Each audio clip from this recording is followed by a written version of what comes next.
good evening, everyone, and welcome to another exciting episode of Kindred Lists right here on Proficiency Bonus. We're so glad that you guys are here hanging out. I saw a couple people already hanging out in chat. Chris Hansen, welcome back. So glad to have you. Tonight is episode 6 of Kindred Lists, and you caught a great episode because tonight is going to be quite a doozy. As our party seems to be in a little bit of dire straits here, and we'll find out exactly how it turns out here in just a moment. But first, thanks for joining us here at Proficiency Bonus. If you've never heard of us or you're here for the first time, welcome. We play a lot of Dungeons and Dragons, as I learn how to speak. We also play a lot of other tabletop RPGs like Shadowrun, and Kristy plays a lot of video games on Mystic Hour, so make sure you check out all those awesome shows that we've got. If you don't already, make sure you follow us. If you'd like to support us by subscribing, and you have an Amazon Prime account, you can use your Amazon Prime account to subscribe for us for free. So you could do that. You can also... Oh no, my connection to the server has been interrupted. Really? Yes. What is happening? No, it's all good now. Oh yeah, there's like a little error message across some of our videos. Yeah. You'll catch it in the Twitch chat there. Oh man, gosh. Well, it's back online, so we're good. Wanted to throw a quick shout out to some of our sponsors and partners. We'd like to thank Twitch Streamlabs, Team MZ, Many Sided Dice, and our good friends over at Little Dragon Corp. I believe somebody already typed in ! Little Dragon in the chat. So there is... Oh, you got the dice oh tray. yeah, Matthew's Yeah, got his light up tray. dice tray to show off his new Little Dragon Corp acquisitions that he just got this week. So he's been showing those off to all the Probo community, which makes me extremely jealous.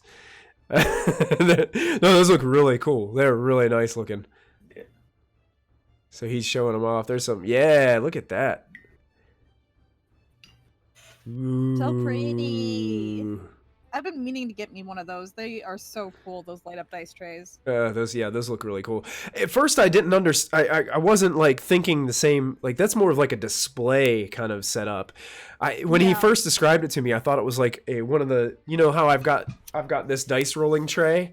I thought it was like a dice rolling tray that either had like LEDs inside it or on the bottom of it, like so it would glow on the table while you were rolling. So, Little Dragon Corp, if you'd like to create those, I will definitely purchase one from you. But don't forget to use the coupon code PROBONUS while you're there, and you guys can get 10% off your order just from hanging out with us. So that's pretty cool.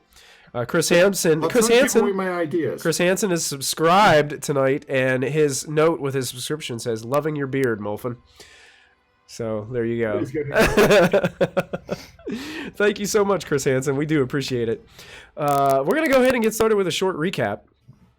I guess the best way to recap everything that happened was a big fight broke out between our wonderful heroes, and we have in the other corner of the ring, we have the Demon Lord Yeenoghu and all of his many minions. While the battle took place, it seemed like momentum swung almost on a dime within each round of combat. One way, the party would gain an advantage. The next way, it seemed like the Demon Lord had you in his clutches. Then the next time, Lachlan would hit with a natural 20. Then, boom, Molfin was at 2 hit points. Then, boom, back and forth until Molfin was taken over by his evil forces inside his head, which almost managed to escape out through the portal to God knows where that would have taken you. We have no idea. It didn't happen, thank goodness. Kallista was able to transform into an earth elemental and crush a strange obelisk that was containing some kind of arcane power source that these mages were channeling with these incantations, and she took off running with it. But eventually they caught up to her, and they reduced her out of her elemental form, and now she is laying at the feet, paralyzed, of many of these terrible beings. And that's where we're going to kick off tonight's episode of Kindred Lists. So the story is told, my friends. It's time for the lair action to go off at the top of round 6. For this lair action, what is going to occur is all of the gnolls and hyenas that are left on the field are allowed to move their movement speed. If, because I messed this up last week, if they give up their reaction to do so. And I screwed up a couple times last week as I was going back and doing the edit for YouTube. I realized there were a couple of opportunity attacks that probably shouldn't have happened. Luckily enough, they were only for like 2 and 3 damage, so I don't think it really matters that much. I mean, it could. It might. It might. So it seemed as if these people, these individuals, these mages, these magical users, and also these gnolls and hyenas were getting into position, but they didn't fire upon you. There almost seems like they're watching to see what Yeenoghu is doing. And they almost seem to have this, your passive insight tells you, they seem to have this understanding that whatever Kallista has in her possession right now seems to be of top priority. So these gnolls are over here are going to go ahead for their lair action and move their movement, and they're actually going to get closer to Yeenoghu over here without getting too close to him. Oh, what are you doing there, Roll20? I'm going to have to move my turn order out of Twitch view for a second there, guys. And they're going to move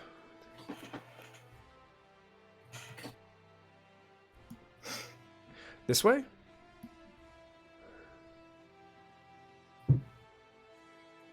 He'll get to there, and he'll be able to move over to there. As they all seem to be headed over now, the mages do not get to move.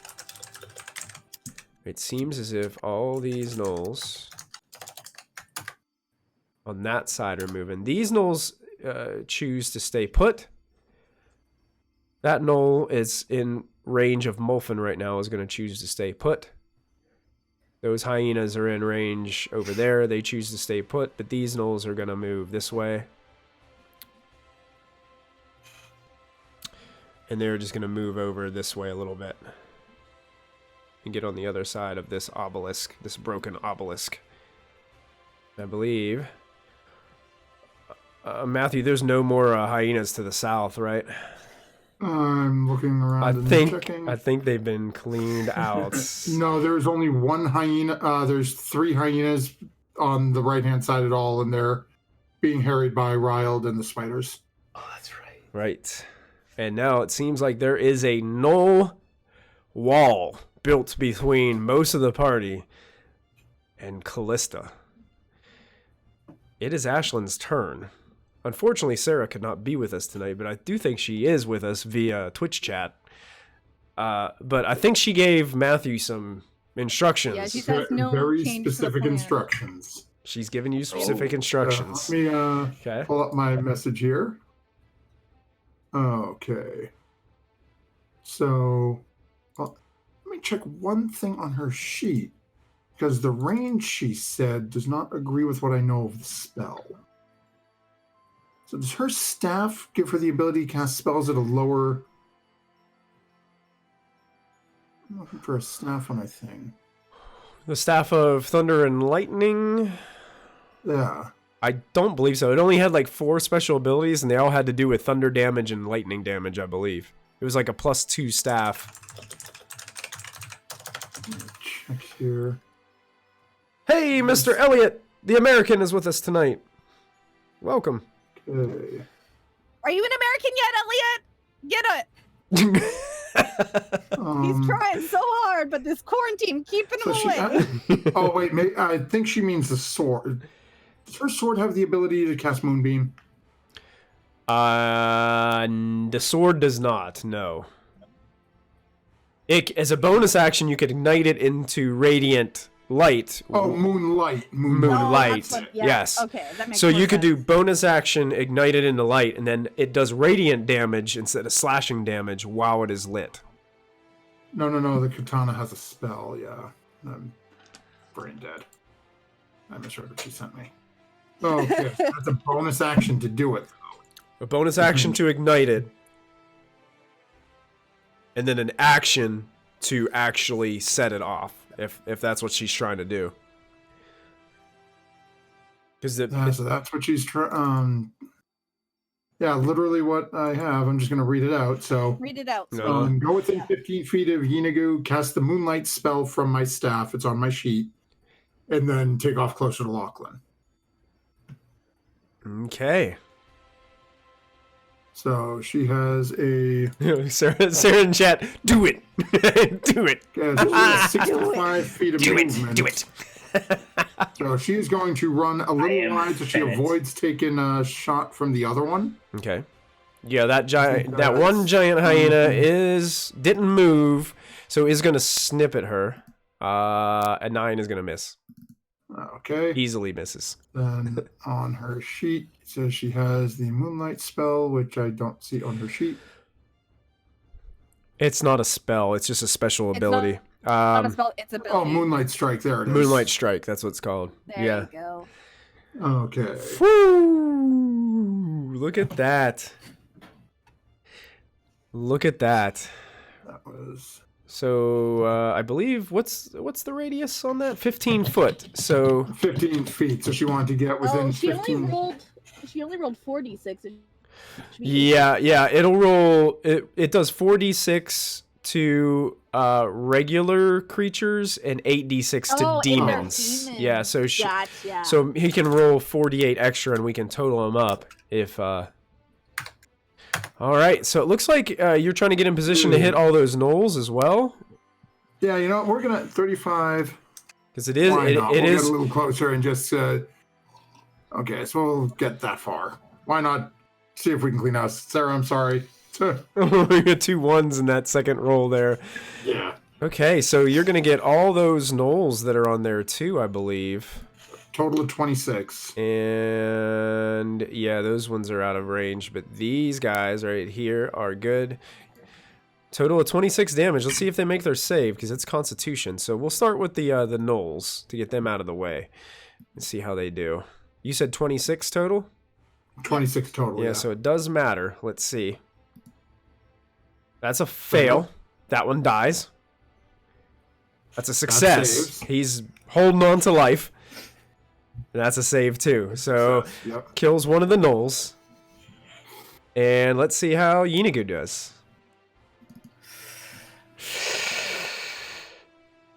Let's see how this goes. A Constitution save. He's pretty good at these. He's pretty good at these. A 29. So he does take half damage. No. How much? 13 damage for the ones who saved. 13 damage. Well, no, it'd be half a 16 for the gnolls because they are not technically demons. Oh, because they're not. Oh, okay. So the gnoll, so they take 8. And Yeenoghu takes 13. Yeenoghu takes 13. Okay. And actually, the one who failed would. Actually, he'd be still alive, but he's barely alive. My math was off. I apologize. I was using the other number. Oh, good. But he's not looking very good now, as that beaming light, as Ashlyn takes the sword, it's bright moonlight shining from the blade. She drives it into this ground, and you hear this pulsate from her, and this light just blows the fur of the gnolls kind of back, and you can see it blowing back and forth from these guys. But they are still kind of standing all around. Unfortunately, they got very lucky on their save. Fortunately for them, they got very lucky on their saves and got lucky with a low damage roll on that ability. Okay. And she still has movement left. And then, yep, I'm just looking to see.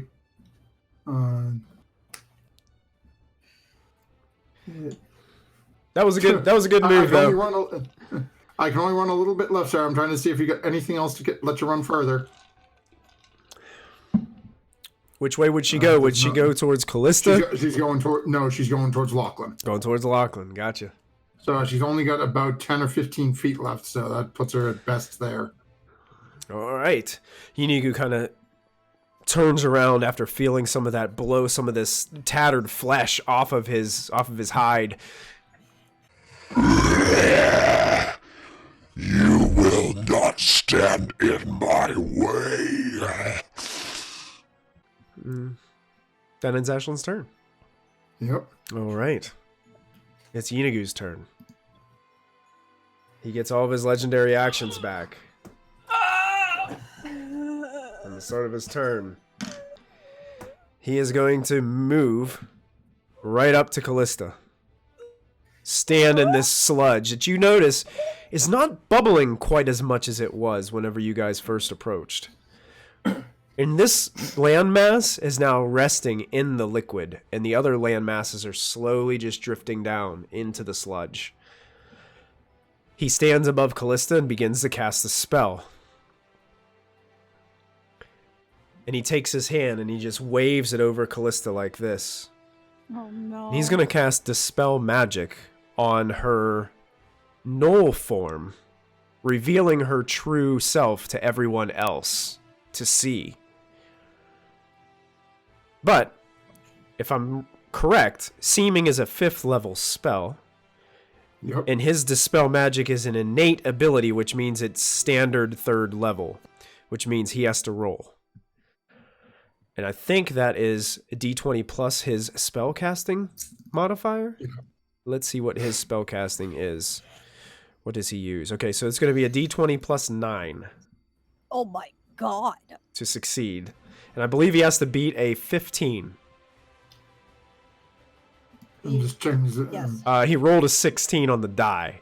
So, Kallista, you don't feel anything change about you, but you see that mage next to you that was trying to rip that item out of your hands now has a moment of realization on his face. And he just takes a couple steps back from you. And now you can hear all the snarling of the hyenas behind you. And he just looks down at you and says, There you are, little elf. and he holds out his hand. Hand over the beacon, and your friends can live. And that's going to end his turn. And bring us to Diana. Okay, I move forward 30 feet so that way I'm within range, and I cast a wall of fire around Kallista, so that they...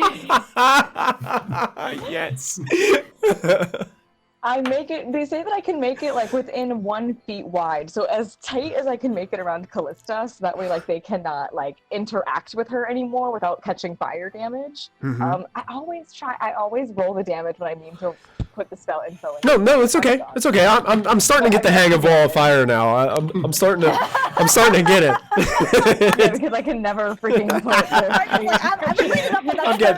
I'm getting it now. Now I'm starting to go to those pages with the spells that you guys use a lot. And after what Lachlan did last week, I'm gonna have to look at Trickster Rogues a little bit more to see exactly what. So, gosh. So I'm going to make her side the side that has no damage. So she's gonna be inside of this donut of fire, basically, and you're gonna have the damaging side going out like that. Can you formulate the wall that way? Does it say you can do that in the spell? It does. Yeah, cool. It says that I can choose which Awesome. side I make. You choose the side. Perfect. Yeah, absolutely. So, Kallista, as you're laying there, all of a sudden you see magical flame burst all around you. And Yeenoghu pulls his hand back as some of the flame singes his forearm. And they need to make... You have to make a dex save. They do. Yeah. They do make dex saves. I love my girlfriend so much. Wow, within 10 feet of the wall. Within 10 feet of the wall. Yeah. Wow. Yeah. Uh-oh, my connection to a server has been interrupted again, so I'm going to take a moment to just wait to click this, because I have a feeling if I do, it will do something weird. So, Hang tight with me, folks, on Twitch there. I'm just waiting for Roll20 to catch up. That little sputter. There we go. Dexterity for Yeenoghu. A 19. He just makes the save. Just barely. That was a very poor roll on his part. So he's going to take half of 19, which is going to be, I believe, 9 points of damage? 9. And unfortunately, remember last time you knew that fire doesn't tend to do as much to him. Ugh. I'm going to have to move him a little bit to do the damage on the token. So I apologize. So he takes half of that. So it doesn't seem to do a whole lot, but it definitely moves him. I'm back. Moves him back a little bit. So within 10 feet of the wall. So I think those are those gnolls close enough too. The mage is. Let me grab my yeah, 2 of them are. So 2 gnolls are gonna have to make that. Be around. It's not on Kallista, so yeah. Yeah, it's around Kallista. So yeah, those 2 gnolls are in range. So they're gonna make dexterity saves as well. That is going to be a fail and a fail. So they take the full brunt of that 19 fire damage. You killed them. You killed both of them. Yay! As they were already injured a little bit from Ashlyn's attack. So both of those shriek out in terrible pain as the fire, the magical flames, burn their flesh and they just fall into a heap on that landmass. They are dead. And then the mage is going to have to make his save as well. Indeed. Oh boy. That's dexterity. That's not his forte, but he still rolled good. So he's going to take half of that damage. That's fine. So 9 points of fire to him as he teeters back a little bit, pulling both of his arms back, surprised by the eruption of flames. What else would you like to do, Diana? I don't believe I have any bonus actions that are non-spells. I would like bonus action healing word you, Molfin, but like I'm kind of, so Hey, I don't have anything. Like take care of it. Kallista's the one who matters right now. She's got the. Yeah. She got the. Yeah. And I'm gonna try to put a wall of fire around Kallista right here. Thank you. Yeah, that's my turn. That's it. That's all. There you go, Kallista. You got a little circle of fire. Yay! Right there. I mean, that's my element. That is totally. That's my element. I'm gonna have to make it a little bit bigger because it's a token there. There you go. Hell There you go. yeah. I got it around you. There it is. Imagined it. There you go. Hell A yeah. little wall of fire around Kallista. Nice. Ring of fire. Ring of fire. That's nice. Would you like to move? You still have movement, right? I used all my movement. Oh, you to did? Get within range. Gotcha. So yeah. So I think that's all that I can do. And weren't they all like taunting us or whatever? Weren't they all like, y'all should just quit now? Da da da da da. Yeah, they basically spent a whole round basically telling you to surrender, or they were gonna kill you. And it seems like you guys are ignoring that, and you're just going all out on them. So. I would like to look at one of them, and I'm gonna say, I am good in the eyes of my God. So bring it on. All right. End of I can Diana. die. End of I'll Diana's. go to heaven. Yeah, there you go. The giant hyenas get to go. They don't really like the sludge. They don't like the. They're not man. Yeah, so they're gonna turn around. One of them's gonna go after Molfin, and one of them's gonna go after Diana. Because they have a speed of 50 feet. So they can easily get to you. One Yes. running up there, one of them run up there, and they're each going to bite both Molfin and Diana. So here comes some bites. Sorry, guys. Can I cast Warding Flare to the guy who's biting Molfin? Sure can. Okay. Yeah. He's within 30 feet, right? Yep, expend your reaction for Yeah. this round. So disadvantage on this attack. An 8 misses. Blinds the hyena. Molfin gives you a big double thumbs up from across the way as the one tries to gnaw on you. And only gets an 8. You block it with your shield. Yay! Which, it is the end of their turn. Yeenoghu is going to use his legendary action to get out of range of the wall of fire and go towards Ashlyn. Damn it. And that'll end that legendary action. And bring us to Lachlan. All right. Yeenoghu! I'm shooting him. I'm getting pulling out. I'm running low on these acid arrows. I got a couple left. I'm gonna take one. Using an acid arrow? Yeah, I'm stringing an acid arrow on the oath bow, and I'm going to see what I can do here. Lay him low. Yeah. So 22 is a hit. It's a hit. It's a hit. Let's see what the damage is. And you have sneak attack because you had advantage. Yeah. Sneak attack, sworn enemy, and acid arrow. So it's 49 points of damage. Yeah. 40. And 7 points from the acid arrow. 7 points. And at the beginning of your turn, he took, I had note, 3 points of acid damage from the last acid arrow. So that's an additional 3 for next round, too. You know, I have 3 for next round, too. Lachlan, you gotta learn how to make those. He teeters back from approaching Ashlyn. His red beaming eyes just glare right towards Lachlan. He hunches down with one arm, just slope down. It's almost like his left arm isn't working anymore, with arrows sticking out of it, some of his flesh falling off and then blackening into this black sand as it hits the ground underneath him. You do know you can destroy me here all you like, and I'll just come back. We'll see. And that's going to end Lachlan's turn. Yep. Unless Lachlan would like to move. I kind of like being away from things right now. Very nice. Molfin, you're up.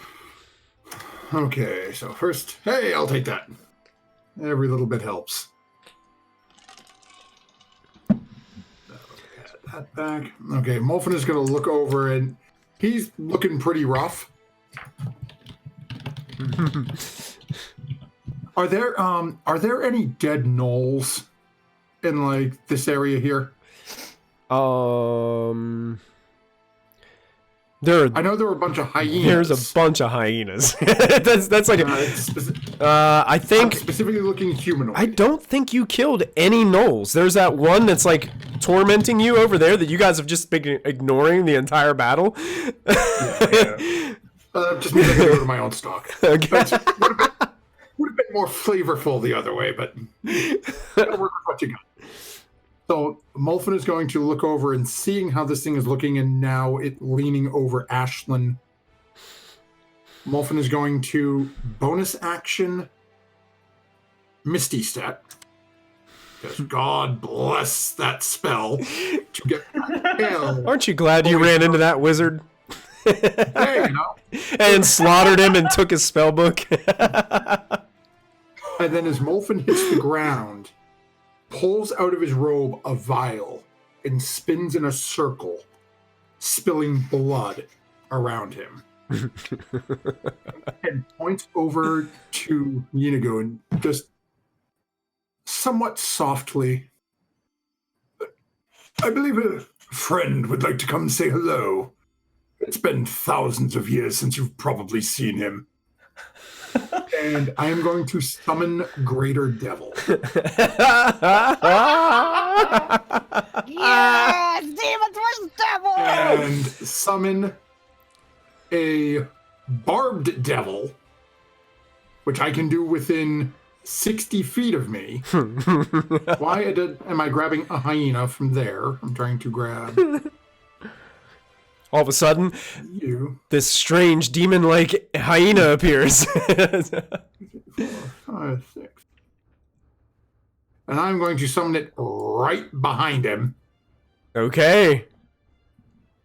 And I don't know if you want me to roll initiative or just have him run on mine, but as he hits the ground, I'm going to call out, there's a demon attempting to come here and use it as a foothold for some battle.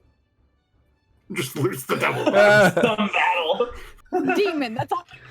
You lost me. Yeah. You got me a demon. The barb devil, barb devil, kind of looking at his own new environment of existence, and then looking at the demon lord that's on almost just on one knee, like in front of him, not even looking at him currently right now.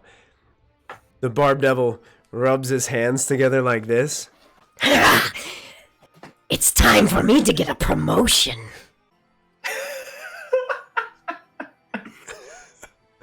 Uh-oh, Zos is gone.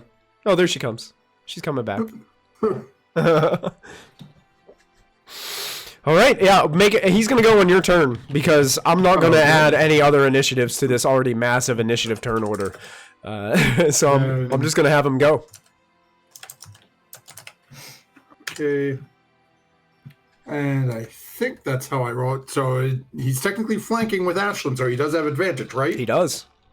And he gets to make 3 melee attacks. So first one, let's see if I did this right. Matthew, did you see my message? Yes, I did. So first one's a nat 20. Hell yeah!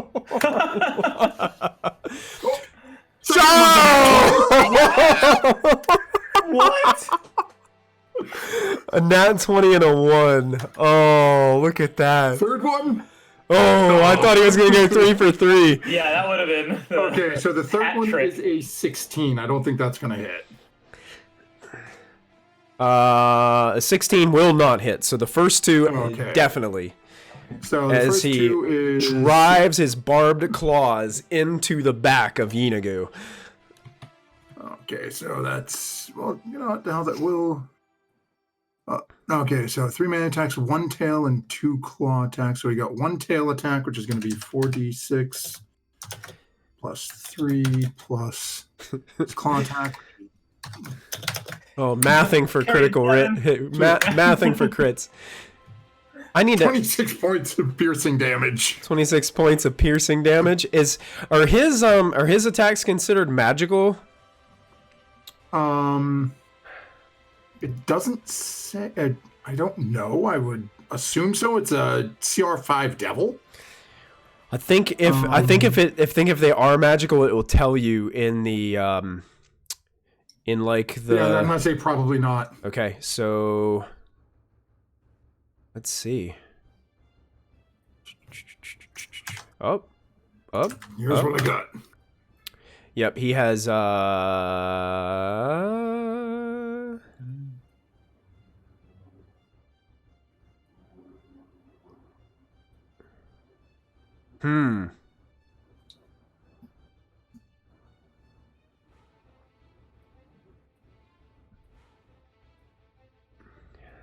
This is interesting. Uh-oh.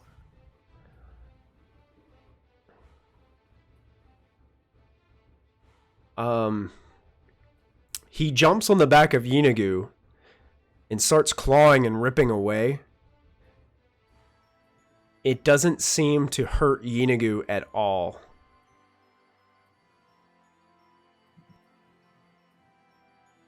Because Yeenoghu is immune to bludgeoning, piercing, and slashing from non-magical attacks.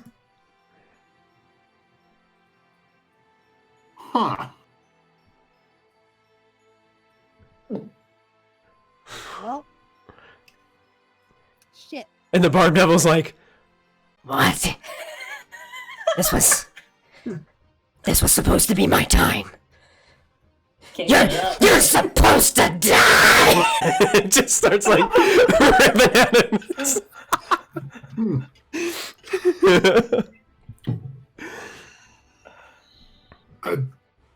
Molfin is just all like, well, shit.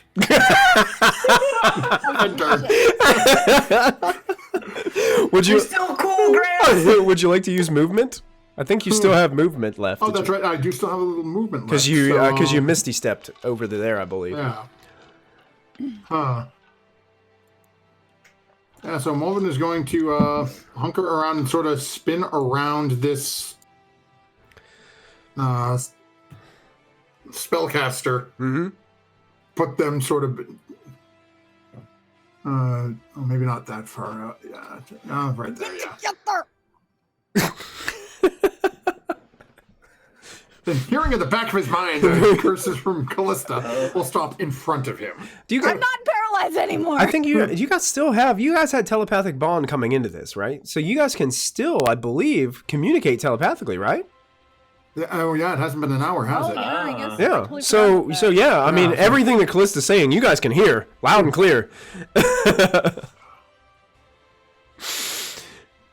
I think that's gonna. Yeah. Well, that's 5, 10. Yeah. Hearing that, 15, 20, 25, run back towards Diana. Okay. All right. At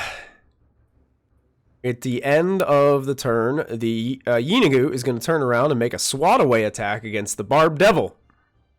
Because he does not appreciate that thing on its back. So turns around, whips around with the flail, and makes an attack. It's a 19 to hit the Barb Devil. That'll hit. Okay, so I need to roll a d6 to see what effect is. Well, actually, let's do the damage first. Just so damage is going to be 20 bludgeoning. Okay, now is that a magical attack or no? They are considered magical attacks. Yes. Okay. And a d6 to see what the effect is going to be, and that's going to be 2d12 additional damage on top of that. 21. Whoa! Jesus. I rolled good on that one. Yeah. Additional 21, and I need your Barb Devil to make a strength saving throw. DC 24.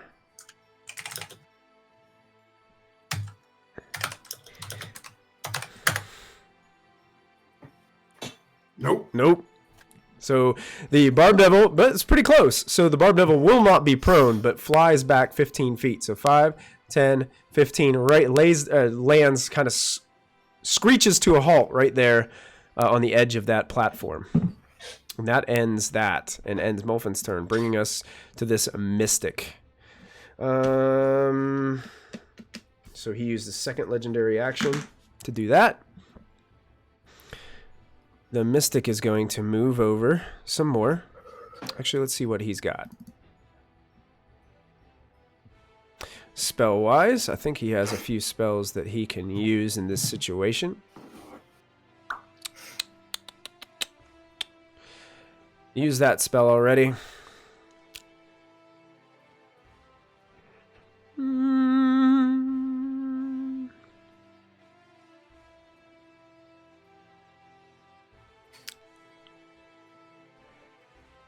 Okay, this is interesting. We'll see what this does. Let me double check the range of the spell. Oh, he's got to get within. Hypnotic pattern. He's got to get within 60 feet, so he's gonna move. That would be useful right now. He's gonna cast it on us.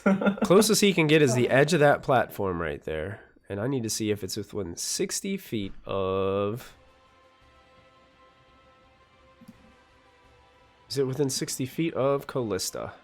It just is. He's going to cast a spell. No. At Kallista. Does it require line of sight?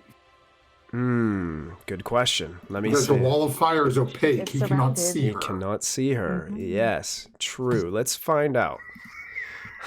you guys are reaching for everything right now, aren't you? You're just reaching. I will rules lawyer that. Oh, if I have to yes, her. it says one creature object of your choice that you can see within range. So yes, that's not going to work. So fine. What else does he got?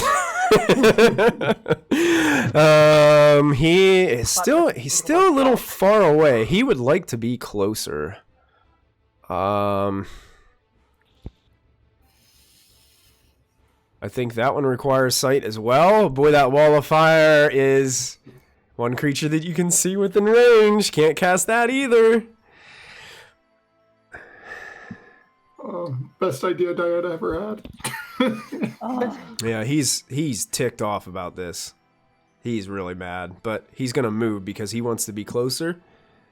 So he's going to dash. 10, 20. And he can get over there with those gnolls. They can't see me? What's that? So it's fully opaque? They can't see me? Can't see you. Okay. They know you're there. But he, Yeah. But the specific rule says he has to be able to see you to do what he wanted to do. Yep. And that brings us... That's why I asked. I had a plan for Kallista, and I can't see. I had to look at the spell because I can't see you. Yep. Oh, I'm sorry. And my plan is... No, your idea's better. Okay. This works way better. You stopped him from casting 2 different spells on Kallista that turn. So just remember that. Okay. These hunters get to go. One of them is going to fire arrows at Riled. One of them is going to move back over this way. Fire arrows at a giant spider. And this one moves over a little bit. And fires 2 arrows at Molfin. He's closest to him. He's going down. I'm gonna do the 2 to Riled first. So 2 longbows. Misses. That one actually hits. Riled. Dealing 8 piercing damage. Does anybody know if conjure animals is concentration? It is. I think it is. Okay, so he's gonna have to make a concentration check to see if he can keep those up. So Riled will do so. As he takes an arrow to the thigh. Sorry, Twitch. I got my character sheets running up there. So, he's pretty good at these. Let's see how he does. He saves, so he keeps the spiders. Which is a good thing, because now this hunter is going to go ahead and shoot at that spider. That's going to miss. And that's going to miss. So they both go wide. 2 to Molfin. A 20. That'll hit. And an 8. So the second one goes wide. This first one strikes for 8 piercing damage, Molfin. As another arrow strikes your side. There goes all that you healed last round. Okay. And now Molfin has to make a save. Oh yeah, you're still... See whether or not I'm in control... Well, in control of my little friend there. Oh, when you did that, that's concentration, right? So would your Sickening Radiance go down? Oh, yes. Okay. I'll get rid of that in a moment. Yeah, I forgot I had that up still. Luckily, though, I have advantage because of Forecaster. Hell yeah. Nice. Fine either way. Yep. Barely fine, but fine. Barely fine, but fine. You got your little friend still going over there. That ends. Well, he remains. Oh, even yeah. if I lose it, he just goes nuts. He just goes nuts and the just first non-demon that he sees. I mean, non-devil. Right. Yeah. And now he is aware that Yeenoghu seems not be affected by anything that he's doing to him. It is Ryld's turn. Ryld is going to... You know what? Ryld has advantage against this hyena. So he's going to smack that hyena with the Staff of Power. Just like baseball swing. Across the hyena. So here comes his attack. Staff of Power. Yeah, he's going to use 2 hands. Why not? 25 to hit. Yes. And that does 13 points of damage. Shit. He knocks that hyena out of the park, folks. And that, with a quick yelp, that hyena is down in that pile on the ground. And I believe there's only 2 hyenas left. He, hearing Kallista speaking into his mind, is going to start moving towards everybody else. I don't know what is going on, but I'm going to follow directions. And he can get to there. He can get to there with his movement.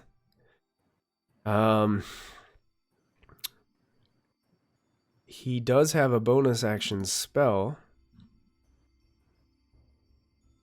Let me double... I think he has Mass Healing Word. And I think he's going to throw down some heals on some people.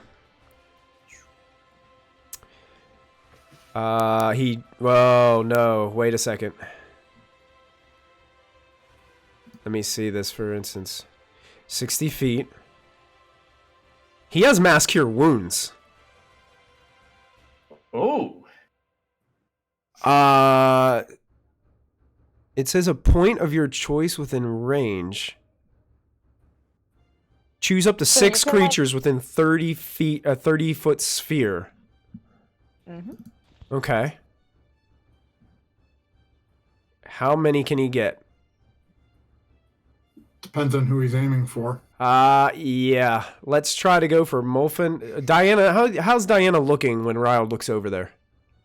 She's like doing pretty good. Like she's got a couple of scrapes and bruises, but for the most part, she's like Lachlan, she's perfectly fine. Lachlan looks like ass. I'm fine.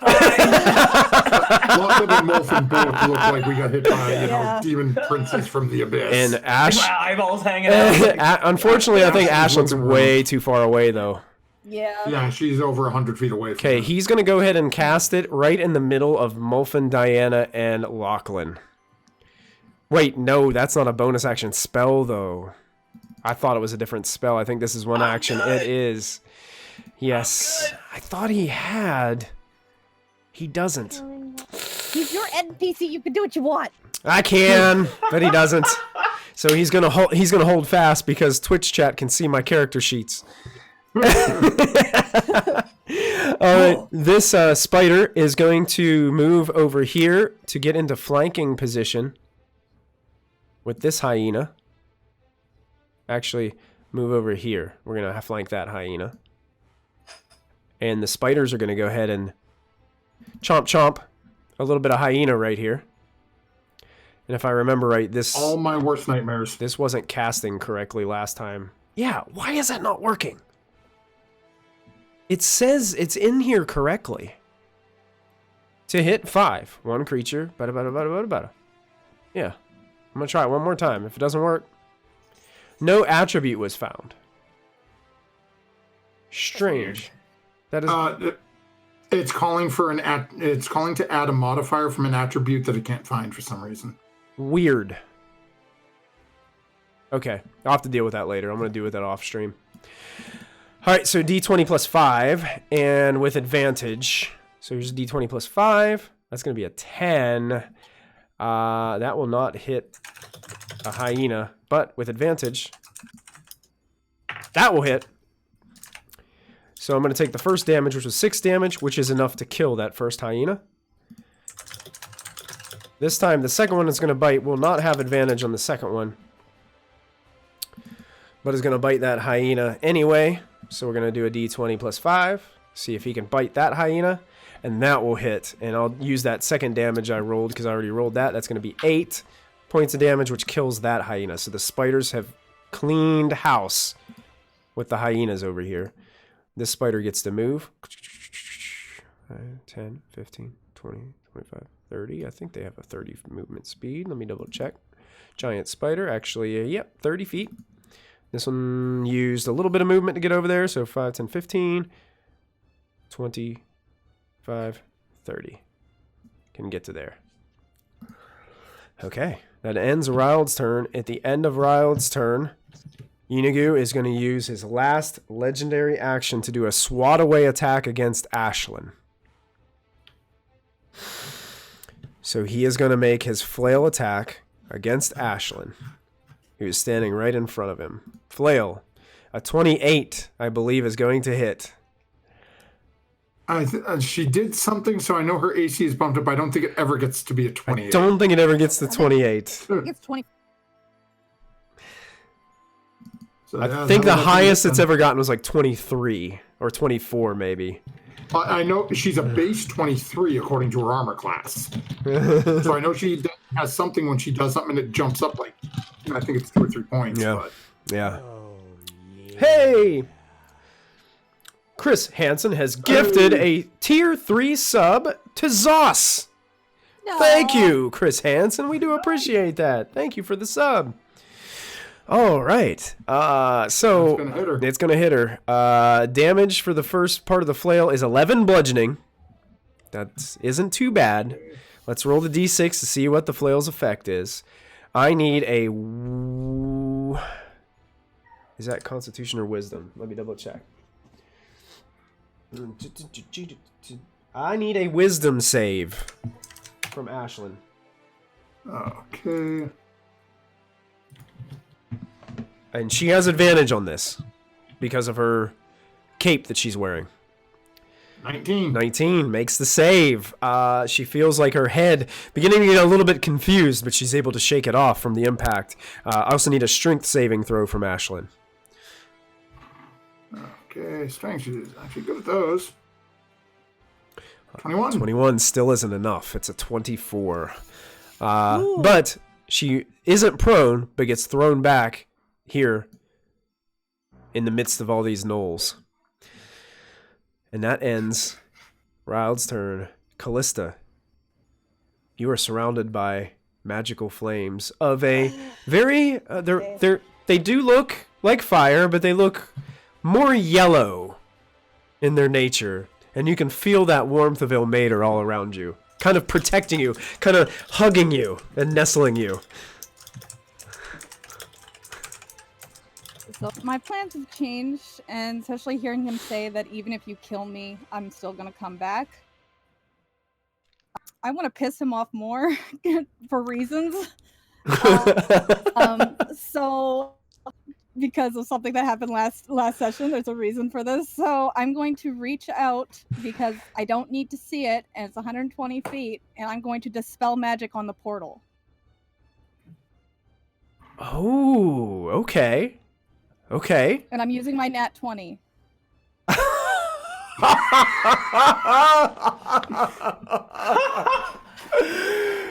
Dispel magic and rolling with a natural 20. I'm going to take the natural 20 off of the Twitch board for our viewers. So, are you doing this from, like, because I think you're still prone laying in the middle of this fire, right? Yeah, I'll stand up. You stand up? I just need to reach out, and I know where it is. Do you want, is there anything in particular that Kallista would say at this moment? As you expend your natural 20. Try coming back now, bitch. And at that, you guys watch as Kallista, well, you guys can't see her doing it, but she waves a hand. Ashlyn, Molfin, Diana, everybody on the outside are dumbfounded as this portal goes and implodes upon itself. And there's this little ripple it's kind of like whenever you see heat rising from the road. It's like this visual ripple of color that seems to expand out from that spot. And you can see that ripple just transcend through this black sludge all the way out to the shoreline, making a little wave of sludge on the outskirts. And there is no more portal there. And unfortunately, it's drawn on the map, so I can't take it off. Sorry. And then you just hear a shout from Yeenoghu. No! All my work for this. You put it in, somebody's drawn a big X on the portal. I love it. I love it. So you still have half your movement left and a bonus action. I'm going to, because I don't have any bonus actions because the spell is a 3rd level spell, so I'm just going to put the beacon in the bag and hold. The bag of holding? Yeah, I'm putting the beacon in the bag of holding. Beautiful. Well done. So this beacon thing, this strange diamond-shaped glowing object just disappears into the bag of holding, and she's just holding her ground right there in within the wall of fire. That ends Kallista's turn. 6 more seconds, I'll be right there. He doesn't have any more legendary actions left, so he can't do anything right now. The gnolls get to go, and they all looking towards Ashlyn, as several of them surrounded Ashlyn. A couple of them are looking over, like trying to see where Kallista is within this wall of fire, but have no line of sight. And unfortunately, this one's going to shift over here. This one's going to run over and can get right behind Ashlyn, and Ashlyn is surrounded by gnolls. This one is going to run over to the closest enemy it can find, which is Diana. And these guys are just going to move over to the edges up top with their arrows, bow and arrows, and start a hail of arrows coming at you. I would like to wave my arms wildly and be like, me, hit me. These two over here are gonna still try to shoot Kallista, but they'll have disadvantage because they can't see her. So it'd be kind of like they're blinded, but they got a general idea where she is. She's in there somewhere. So just aim at the big thing of fire. So Ashlyn is getting a bunch of spears coming at her, and they all have advantage because she is surrounded and flanked.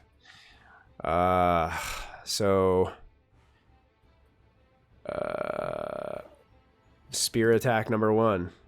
17 misses. Almost hits the guy next to him. 23. Is that gonna hit? I think that just hit. Yeah, it meets it. Yeah. Unless Sarah can tell me something. Yeah, Sarah, different. if you were in chat, your AC says it's 23, so we're gonna assume a 23 is a hit until you tell us in chat. Otherwise, no and no. So one of those may hit, depending or not. If Sarah's in chat right now and she can chime in and let us know, because I think she does have. I think they have to crit to hit me. The hyenas had to crit. I'm not sure about the gnolls though. Yeah, I think that's the first time we're really dealing with the gnolls, and I can't see anything on her character sheet that specifies that it would jump like that. Okay, if she chimes in chat and lets us know otherwise, if not, she takes 7 piercing damage. Okay, I'll mark down the 7 if she says. Okay, so when she Kensai attacks, it jumps to a 25. Okay. So she didn't Kensai attack, so... Right, so yeah. she takes a 7. Okay. And it's 2 arrows go flying towards Kallista with disadvantage from longbows. So, an 18. I think that might hit. It's a good thing it was a disadvantage.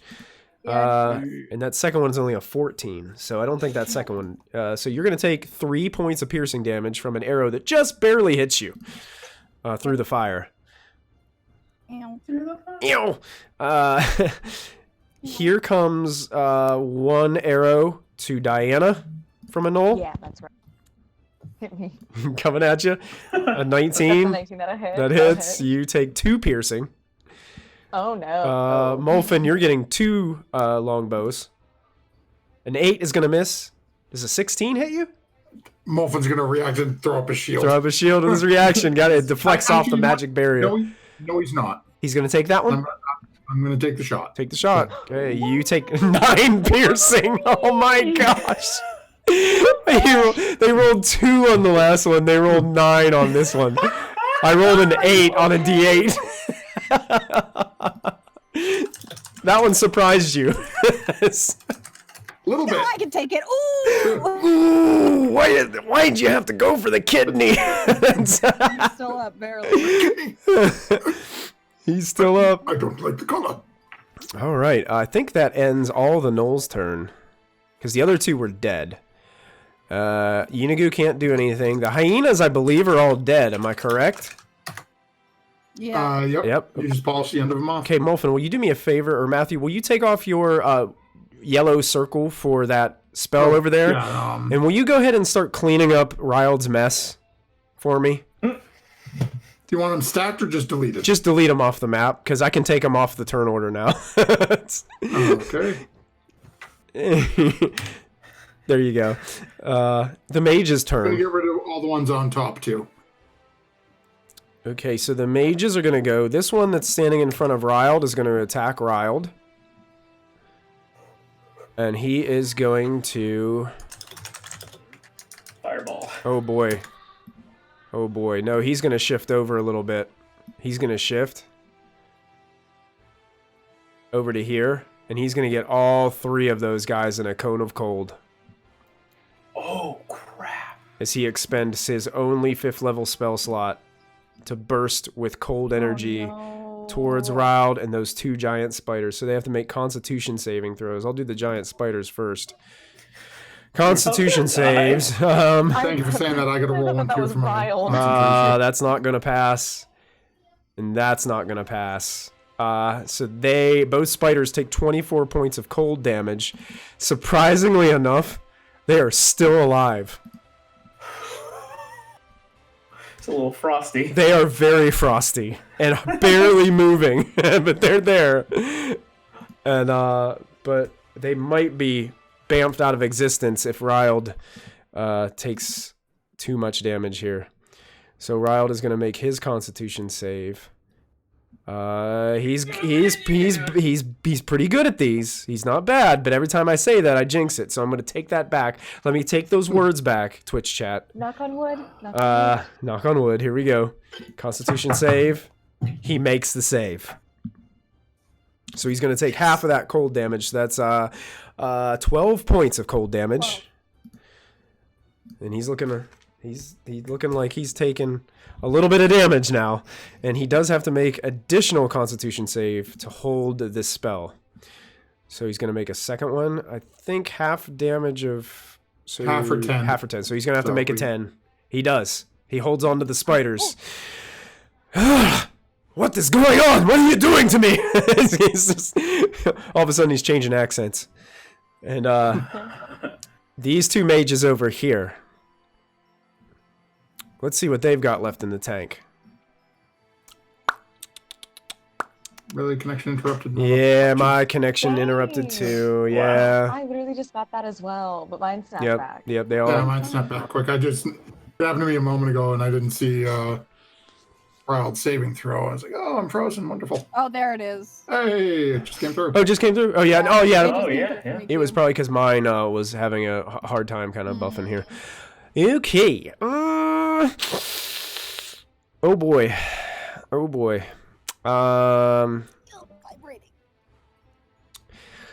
So do you guys know how Shaquille O'Neal does those icy hot commercials? Yeah. Okay. I'm afraid this group over here is going to get a little bit of icy hot. Oh no. One of them is going to cast Fireball right on the knoll beside Diana. Fireball? Because he doesn't give a crap. So he's going to cast a fireball on the knoll in the very middle. Oh my god. Erupting flame all around Diana, these two giant hyenas, and Molfin and Diana. And he's going to let it loose.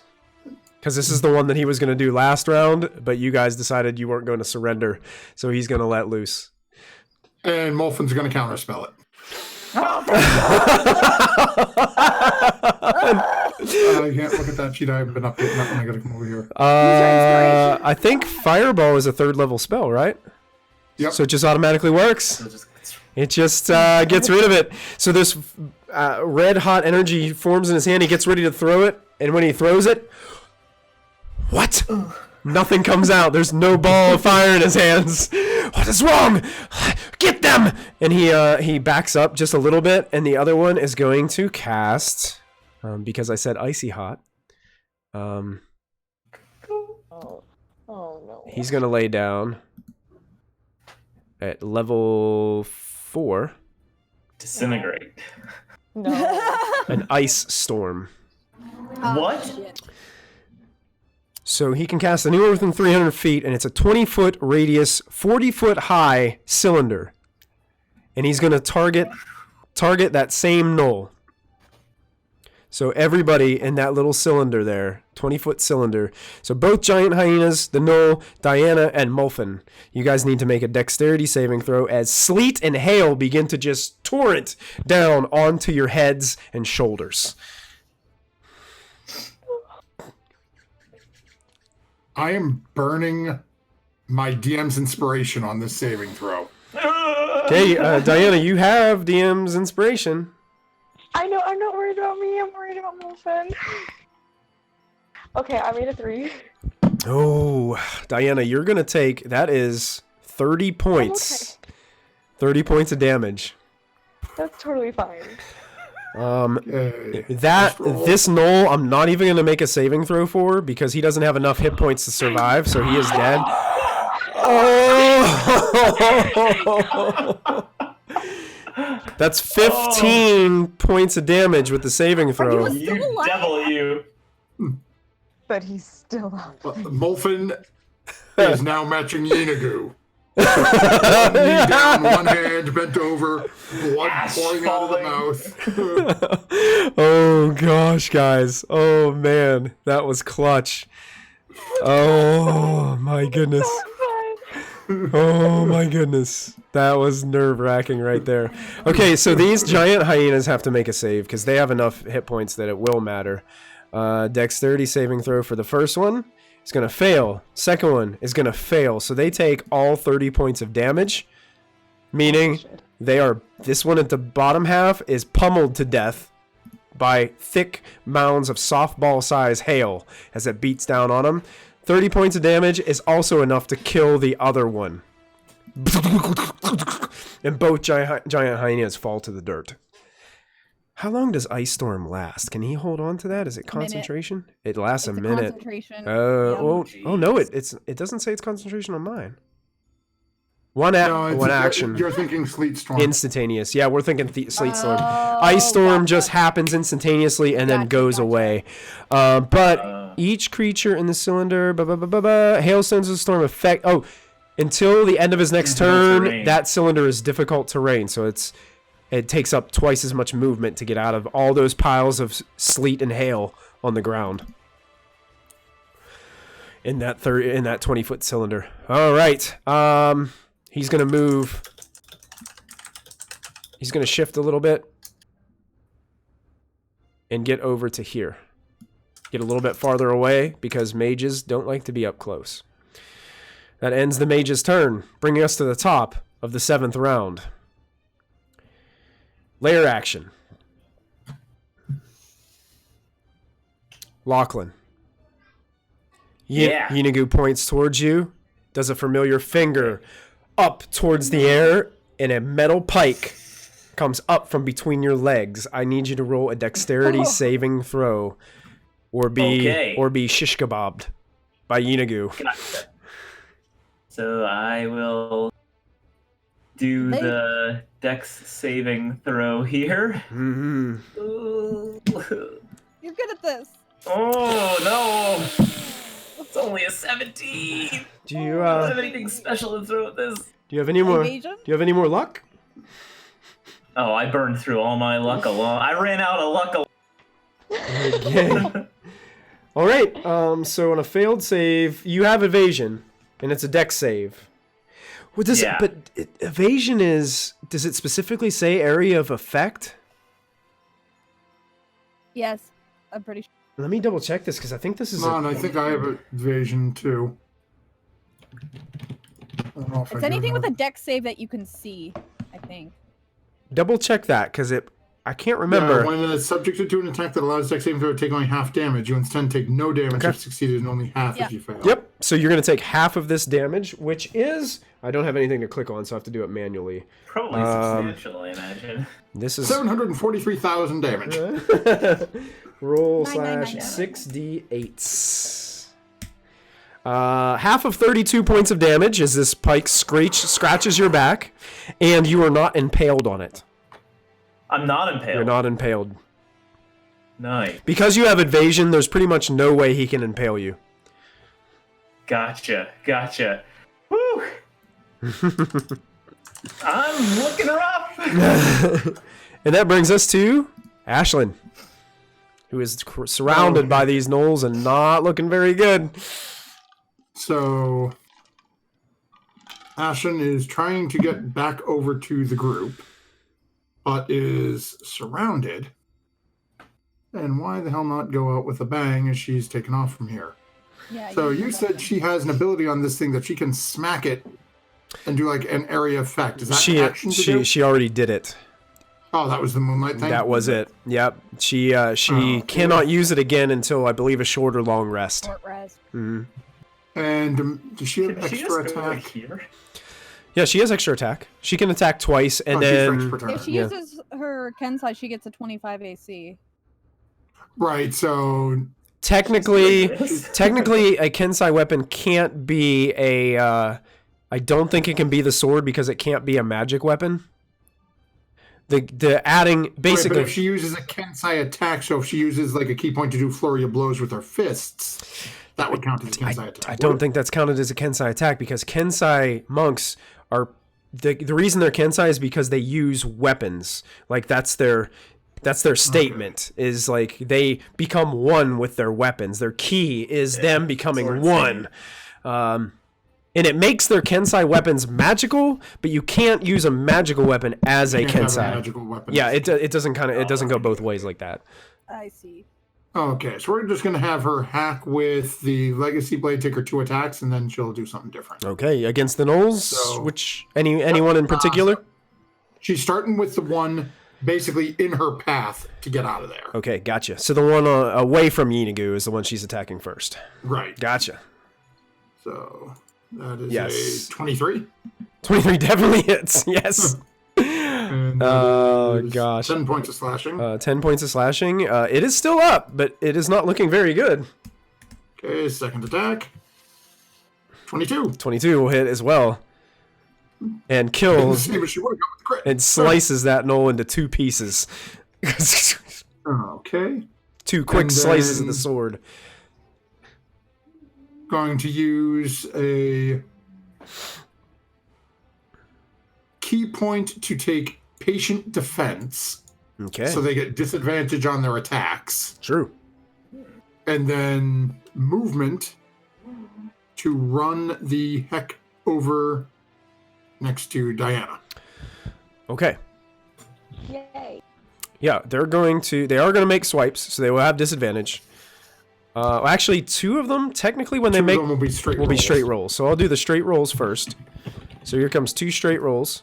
A 19 is not going to do it. Miss. A 13 isn't going to do it. And then a disadvantage is a 9. So they all 3 miss easily. And Ashlyn gets out of there and runs quickly next to Diana. Past Molfin, who is barely standing. And that will end Ashlyn's turn, I believe. Yep. Bringing us to Yeenoghu, who now gets all of his legendary actions back, but takes 3 points of acid damage at the start of his turn. Well, no, that's the start of Lachlan's turn. So I'll keep that on my notes here.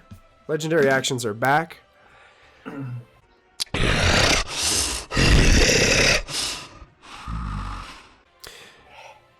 Is going to move 5, 10, 15, 20, 25, 30, 35, 40. Yes, can get there. So moves all the way to Lachlan. No, no, no, no, no, no, no. See you guys. No, no, no, no, no, no,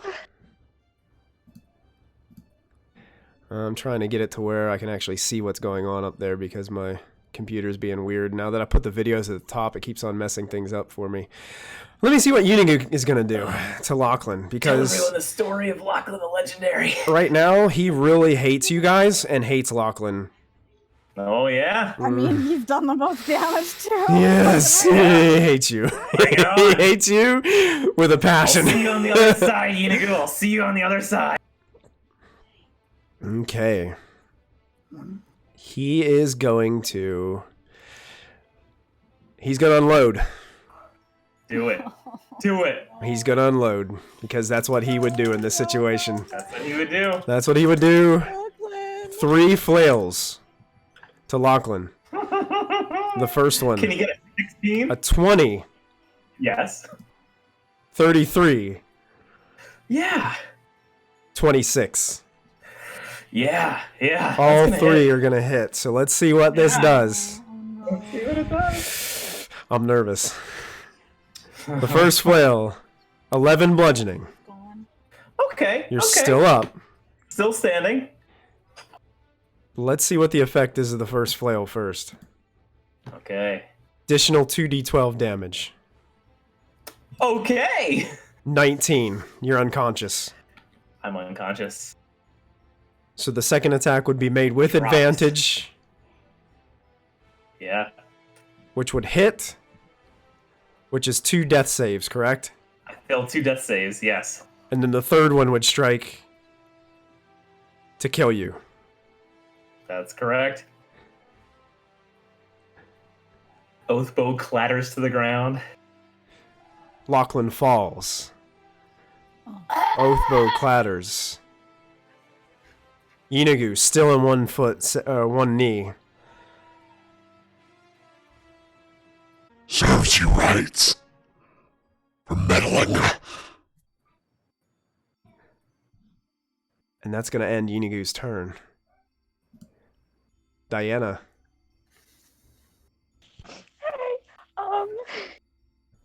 Okay. First thing is that when I took that 30 damage, I forgot to make a concentration save for Wall of Fire. So should I do that now? Yeah, go ahead. Yeah. Okay, how do I roll that? It should be our Just a con save. con save. Oh, just the con save? Okay.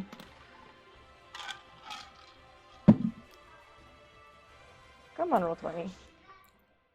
I think that fails, right? Because it was 30 damage. It was 30 damage. That fails. That fails. So Okay. yeah, the Wall of Fire is The gone. Wall of Fire is no longer there. Yep. Kallista loses the Wall of Fire. The Wall of Fire. Okay. Okay. Let me just read this really quick because all that happened very quickly. Yes. Okay. I run to Lachlan and I cast Revivify. Okay. What?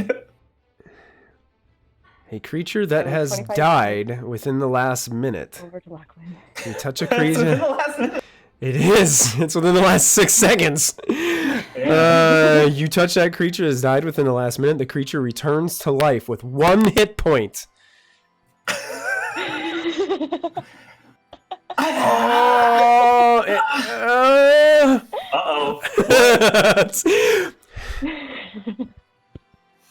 Uh-oh. Yeah. How long does it take to cast? Do you have diamonds worth 300 gold pieces?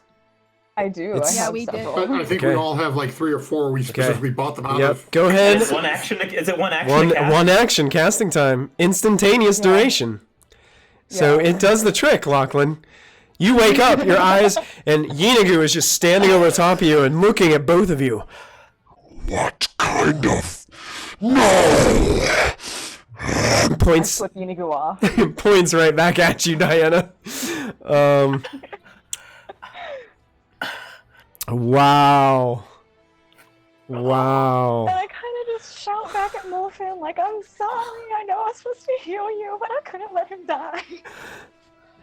Revivify is only a 3rd level spell. Yeah. That's crazy. That's nuts. Yeah. Do you have anything else that you'd like to do, Diana? God, I used, I only used 25 feet of movement to get to him. Can I, like, grab Lachlan and haul him back 5 feet with me? You can. How much? Wait, how much? I'm okay. How much movement do you have left? 5 feet. Yeah, well, technically you can't because anytime you drag somebody else, it's basically difficult terrain. It's like half your movement. And, you know, technically there was still the sleet on the ground, so your movement was probably already expended when you got there. Fair. All right, so that was a... I'm okay. Yeah, I got this. you could have just got to him with that one block of... Whew, I have... whew, close call there, Lachlan, close call. Will it be a bonus action to throw a potion of healing to Molfin from where I am? Go ahead and make a dexterity check. Oh no. You can, just don't know where it's gonna go. Oh, I'm so good at these. My thing is 0. I have 4. It's okay if one breaks. You know, it is what it is. Okay. What am I gonna roll? We don't know. If roll 20, we'll See if I can find a potion token here. come on, roll for me. A 17. 17. That's pretty good. I can't find. Here, we'll use this one. Molfin, in the dirt, about 10 feet away from you, there's a potion laying there. As it goes and just like rolls a little bit, you can hear the glass like as it rolls across the dirt, and then comes the rest. I'm sorry. I'm sorry. I don't know if what I did was right, but it was what I did in the heat of the moment. At the end of Diana's turn, yeah. Please don't hit me. Yeenoghu is gonna do. Please don't hit me. is gonna spend 2 legendary actions to do his savage ability, which allows him to bite both Lachlan and Diana. Oh my god! Okay. So he takes a chomp. He takes a chomp at Lachlan. 18? That hit. Oh, it hits. Yeah, and technically you're still prone. So you're back unconscious. Okay. But not dead. Not dead. Not dead. And here comes a bite to Diana. A 22 to hit Diana. Fuck off. And that's 13 piercing as his fangs dig into your shoulder. And he's just gnawing and trying to rip flesh off of you, Diana, as he's really angry. Okay. Barely I'm holding it not together. good. I'm not good anymore. I need to get out of here. And Lachlan, I need a death saving throw from you. Cool. A 9, I fail. You fail. Fail. That is a fail. And that brings us right to Molfin and the Barbed Devil. Okay, so we're going to start with the Barbed Devil because he is... Did you want to roll a d6 for your shroud healing? Oh, yeah, thank you. That Yeah, is... Because Molfin is still, I told you. I am humble. I am merciful at times. I love that you put I Molfin am is humble first. approaching double digits. He has not reached double digits, but he is approaching. So the Barbed Devil is going to... he has got not great movement, but a little. So seeing that he didn't have much luck with Yeenoghu, he's going to jump over to this guy harassing Kallista. Okay. Yeah. And take a swipe at him. Yeah, he is barely standing due to all the fire damage he took from that wall of fire. And that is... rolling. Yeah. 13? 13. Let me double check. 13 rakes off of his flesh, but there's like this blue glow that appears. Okay. Second attack. 21. 21. That's gonna hit. Okay. As it seems to break through this magical armor that he's got on himself. 4 points of piercing damage. 4 points is enough to take him down. Oh shit! As you rake across his chest, he goes, and then just hunkers down and is just in a heap. He is dead. That was 5, 10, 15 to get there. And he's going to 5, 10, 15 start heading back towards the next group of Yeenoghu worshippers. Yeah. Kallista, you're chilling right here.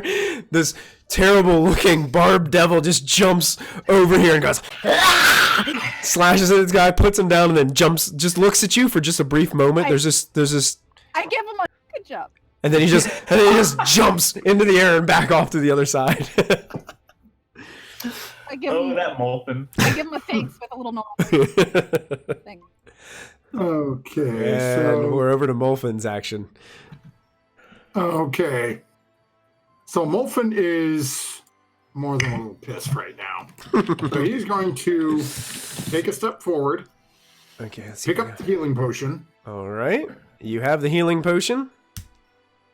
then looking over at Yeenoghu, he watches that same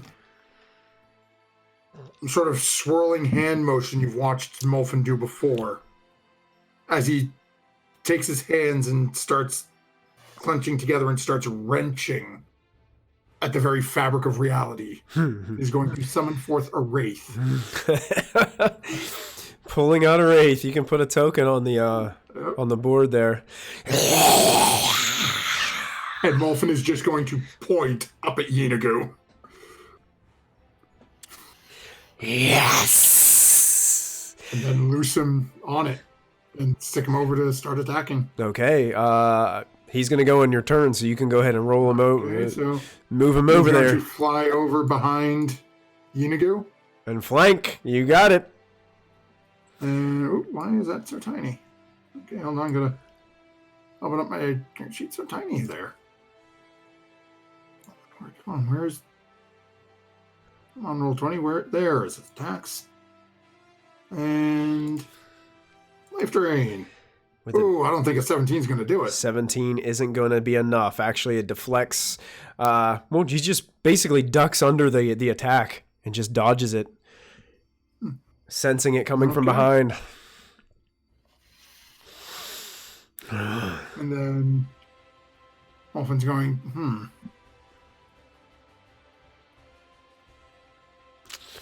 Molfin does not like being close to this guy right now.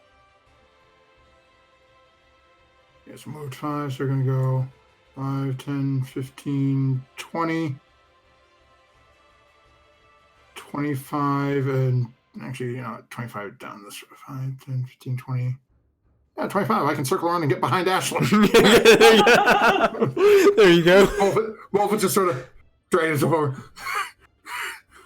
Just lean on the back. Literally like most people would lean on his tail. Molfin just sort of leaning on the small of her back. Sorry.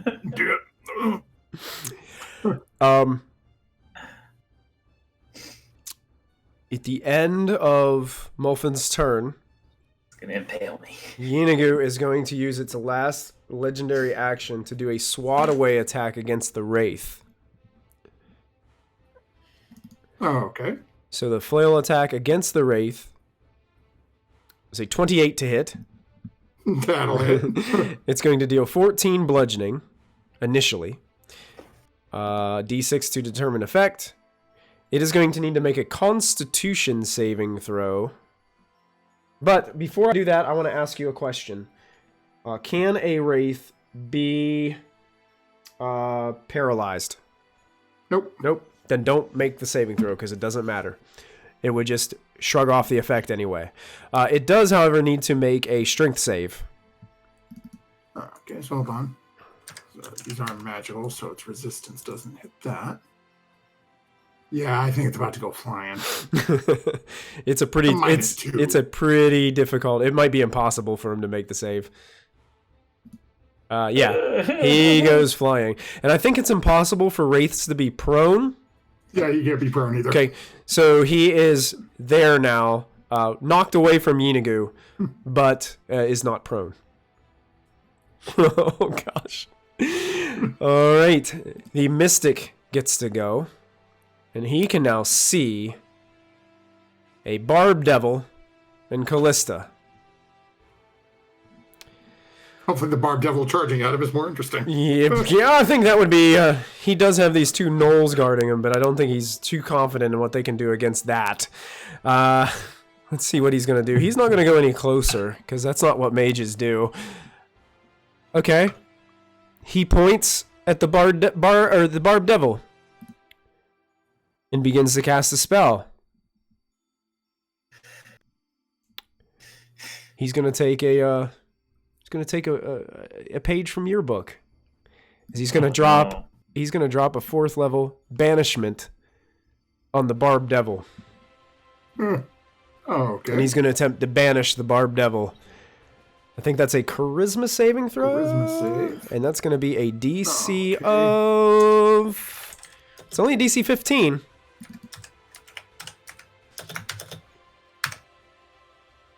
And because, devils get advantage. That's a 22. Devils get advantage? They get advantage? Yeah, magic resistance. Magic resistance. Woo! This mystic seems frustrated, and then he gets behind this gnoll, right on the edge. This thing is now basically resting in the liquid as all these land masses have begun to lower.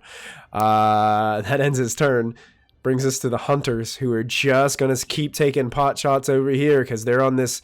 This thing is only about 10 feet off of the sludge now. One of them is going to fire 2 arrows at giant spiders. One of them is going to fire 2 arrows at Riled. One of them is going to fire 2 arrows at Ashlyn. So here comes one to a giant spider.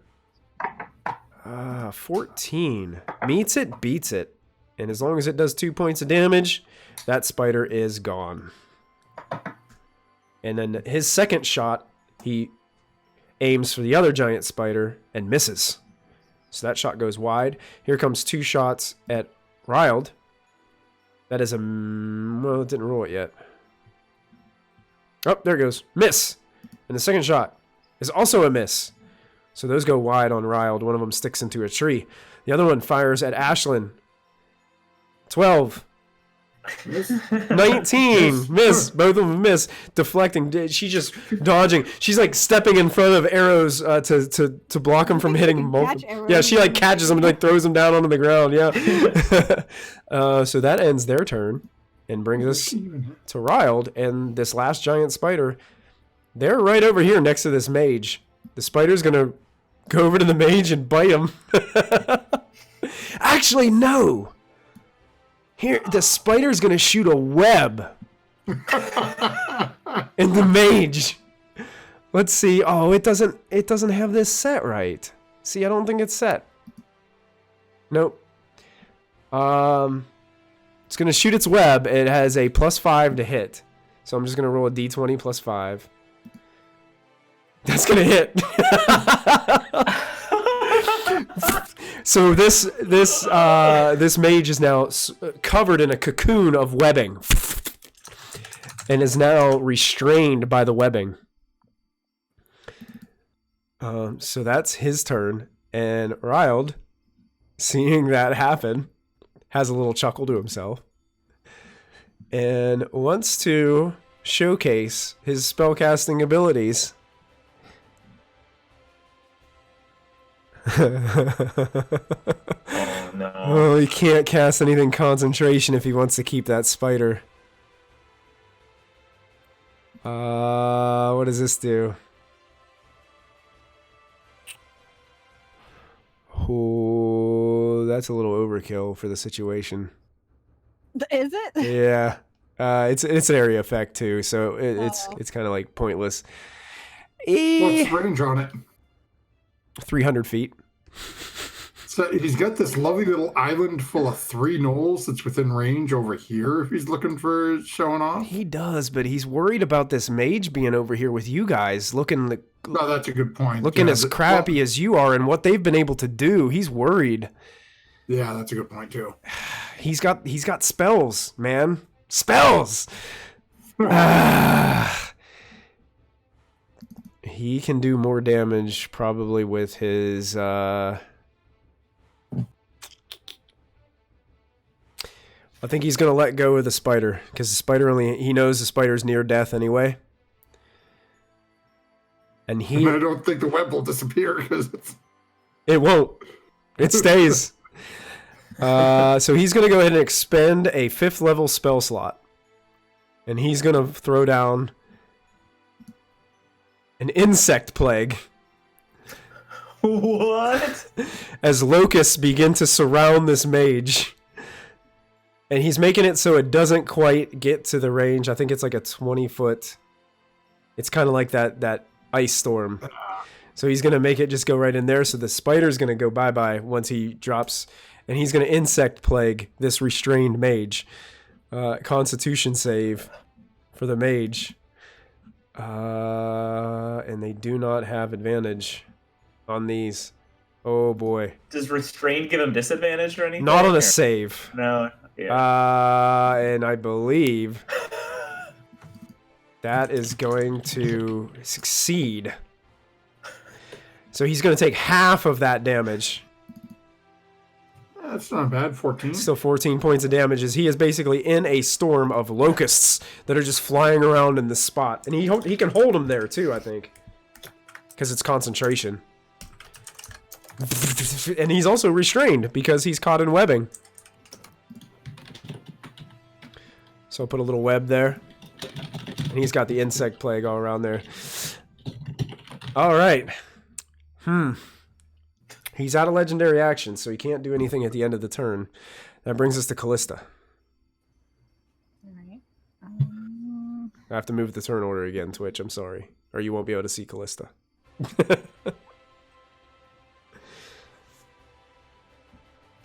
Yeah.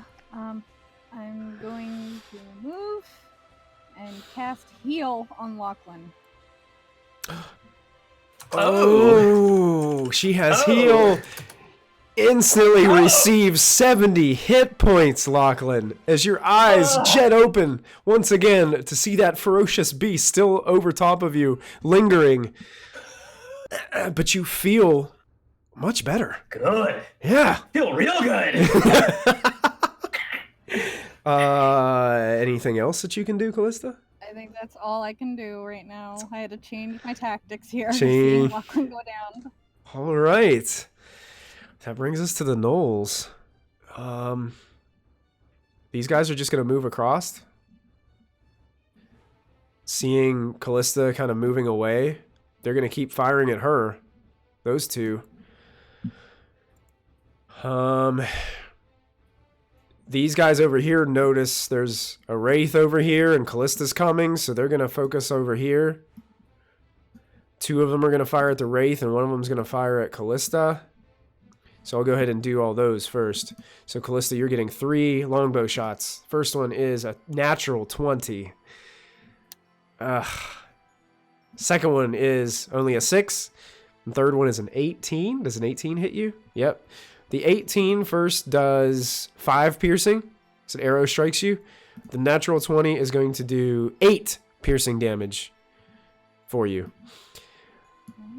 And here comes 2 shots at the wraith. 21 to hit. That'll hit. And only a 10? Miss. That one goes through his form. So the first longbow is only 2 piercing damage. Reduced to 1. Reduced to 1. It barely hits the wraith and goes through him. There are a few gnolls here that are still firing arrows down on you guys. There's 3 gnolls up top, which is almost not up top anymore. It's almost completely down. But Molfin, you're going to get an arrow. Well, actually, hold on. Raud's going to get an arrow. Molfin gets an arrow, and Ashlyn gets an arrow. Because those are the 3 closest to them. So, Raud misses. Molfin, a 15. Throws up a shield. Shield deflects the arrow. Learned my lesson. And a 15 is going to miss Ashlyn. She just does a little backflip and dodges the attack. Because that's monks. They stay put. They don't see any reason why they should have to get closer to you guys. Ends the gnoll's turn and brings us back to the mages. One of them over there is dead. 2 of them are still in the fight. One is restrained. Oh. And covered in bugs. Covered in bugs, so it's like he can't see.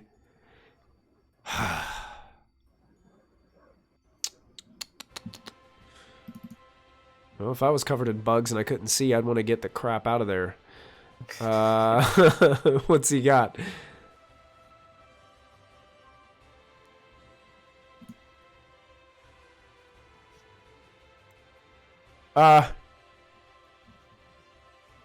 He's going to use his action to cast Misty Step.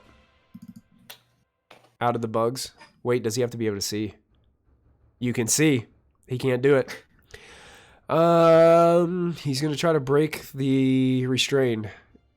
Let me see. That is a DC 12 strength check. Here we go. Mages aren't very strong. Oh. Did the roll come through? The wrong damn mage. Man, this mage got out. He got out. And he's going to move away. And gets out of the radius of those insects. Out to there. Does Insect Plague do damage at the start of your turn? Let me double check. No, enters the first time or ends its turn. Yeah, so he gets out, ends his turn. But it is difficult terrain. It is difficult terrain. So yeah, he's still buzzing over there. I can't remember, can he move it? Because it's concentration. Doesn't look It that doesn't way. look that way, yep. Okay, so the other mage looking around at what's going on.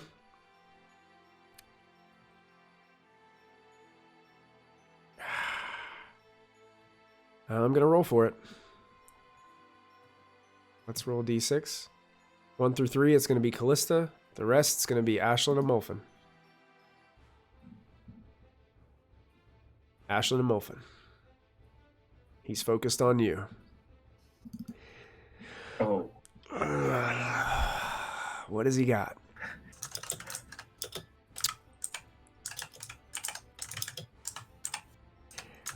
Yeah.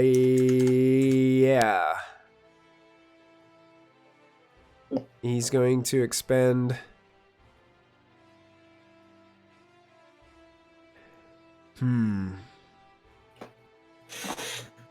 Who's in front, Molfin or Ashlyn? Ashlyn?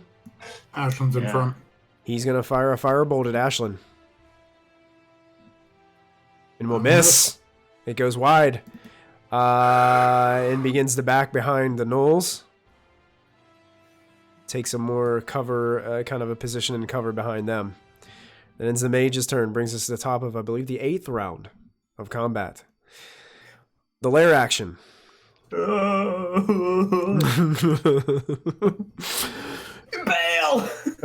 All the gnolls that are remaining go into a rage. And they begin to, the saliva just pours out of their mouth, and they begin to foam at the mouth and go haywire and crazy, barking and cackling into the air around you, just creating this terrible sound all around. They are now enraged. Bringing us to Ashlyn's turn. Okay, Ashlyn is the defender, and she just saw both Diana and her boss get mauled by this thing. So she is charging up behind him, and she is unloading every single attack she's got on it. With advantage. So we are going twice with the Legacy Blade. And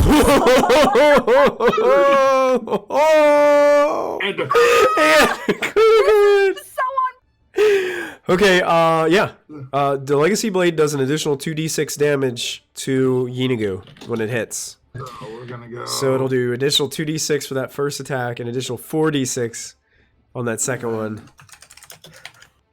2d6 for the first one. So first attack is 19. Okay. And the second? Second attack is... there we go. Double the 2d6, right? Yep, so its second attack was 13 plus 15, so 28. 28. Sarah, if you're in chat... She was a little while ago. If you're still in chat, and you have a preference... I'm going to pull a Matt Mercer here. How do you want to do this?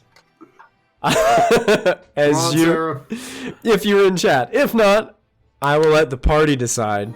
Hey, thank you so much. Yeah. Thank you for the follow. We appreciate it. That was She's here. I covered in Sarah's Mr. Hyde. Welcome, Mr. Hyde. Welcome, Mr. Hyde. Thank Sarah, you for joining. Come on, tell us how you want to do this. She is here. She's probably typing it out. She's probably got like 9 minutes of monologue. We're like, you know how like the stream is always a little bit behind what's happening in Yeah, game. she's on a delay. Yeah, right. she is in a she's on a I delay. pull on his ugly beard and say, "Leave my forest alone."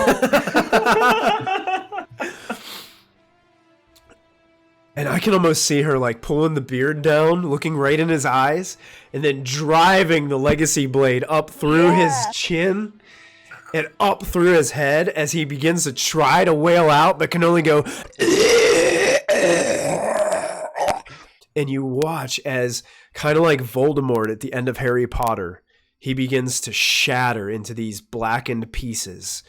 And they begin to turn to sand and fade off. And you can see Ashlyn is basically holding the bottom lower jawbone of this creature as it just begins to be all skeleton. And the skeleton just falls to the ground and withers and blackens and turns to sandy dust on the ground before you guys. You can hear all the gnolls lay out these very painful wails as they see this happen. Anything else Ashlyn would do? So seeing she does not need to continue pounding on him, we'll spend another key point and go into patient defense again to give people disadvantage. You got it. It would have been Yeenoghu's turn, but he is now dead. So it's now Diana's turn. I cast heal on Molfin. You cast heal on Molfin. Ah, yes, there it is. Finally. Within 60 feet, Molfin, you feel Ilmater's presence upon you as your wounds are closed. And as Diana's looking over, we'll probably see Molfin look up. Okay, I'll give you this one. One. Would you like to move, Diana? Let me see. Diana's looking in pretty rough shape herself over there. She's Yeah, Diana's not really popping at the moment. She's really having a great old time. Yeah, sure. Since Yeenoghu is, I'll move. Actually, we're all kind of in like a bunch together. I think, Which is what I want. Yeah, I will stay put. Wanna stay put? Okay. Yeah. Yeah, Kallista's got something planned. She's had something planned for like a week and a half that she hasn't been able to do. Things keep changing. Yeah, the battlefield changes every moment. Lachlan, you're up. You're awake. You feel much better. I am. You're still lying there, but you can see that really good. you can see that Ashlyn has dealt with the creature. Nice. I'm gonna stand up, give her a thumbs up, give him a kick, you know? You just kick some of the blackened sand. It's like Stay down. And then I'm gonna point over yonder, and I am going to try to get a area that is this to throw another hypnotic pattern. So everything in that area has got to beat a 6. 16. Yeah. That's a what kind of save is it? That is a wisdom saving. Wisdom. Okay, I'll do the mages first. A wisdom saving throw. 16. Fails. Okay. And Good night. makes it. Barely. Oh. So I'll say the top mage is affected Yeah. by the hypnotic pattern. Come on, roll 20. Let me change it here. I'll just put like a little pink dot on him. Because he's hypnotized, and the 3 gnolls are also going to make that save. That is wisdom. 16. Fails. Fails. Fails. Gets all 3 of those gnolls. Anything else you'd like to do, Lachlan? Yeah, I'm gonna use my movement to half my movement to stand up, and then I'm just gonna like kind of crowd coming in, and I will thank Diana for reviving me, and thank Kallista for bringing me back in terms of health wise too. I'm feeling real good. End turn. In turn. All right, Molfin, we're back to you. Okay, so Molfin's going to look between seeing the little sort of Aurora Borealis going on over there, and seeing that this mage doesn't look to be impacted. Is he the one that cast that ice spell, or is he the one that cast the fireball? He was the fireball that you countered. The one that's dazed and confused up there was Ice Guy. And how's he looking? He looking in pretty good shape, or is he looking rough? They both look fine. They don't even look like they've been touched. Okay. Other than the fact that one's kind of like, oh, pretty. Oh. Yeah, hold on. I gotta check something real quick and see how many charges I got left on something here. That's a 5. I only got 3 left on that one. So Molfin is going to, listening to the voice in his head, and start moving over towards the group. Going over to Somebody's mapping out distances on the obelisk down there. I'm like watching these arrows go in a circle. That's me. Sorry. Someone's planning. Yeah. I didn't know you guys could see my earrings. You have to set them a specific way so they can't see them. I think I can see them regardless. Oh. I'm curious. I think the GM can always see them. Yeah. Can you see mine? I can, yes. Oh, wow. Yep. You can hide them from the rest of the players, but I don't think you can hide them from me. I've been exposed. On that same note, Molfin is going to burn his last spell slot. Oh, don't forget you have your Barb Devil is still up too, so don't forget about that. Oh, yeah. Yeah, I'm going to grab him next because he's got a beeline, and so is my Gotcha. other guy. Gotcha. So actually, now that I said that, I can't remember my range. Yeah, that's well within range, and yeah, it's all beautiful. So Molfin is going to burn his last spell slot. So Kallista, whatever the hell you're thinking, do it now. Oh boy, And- last spell slot.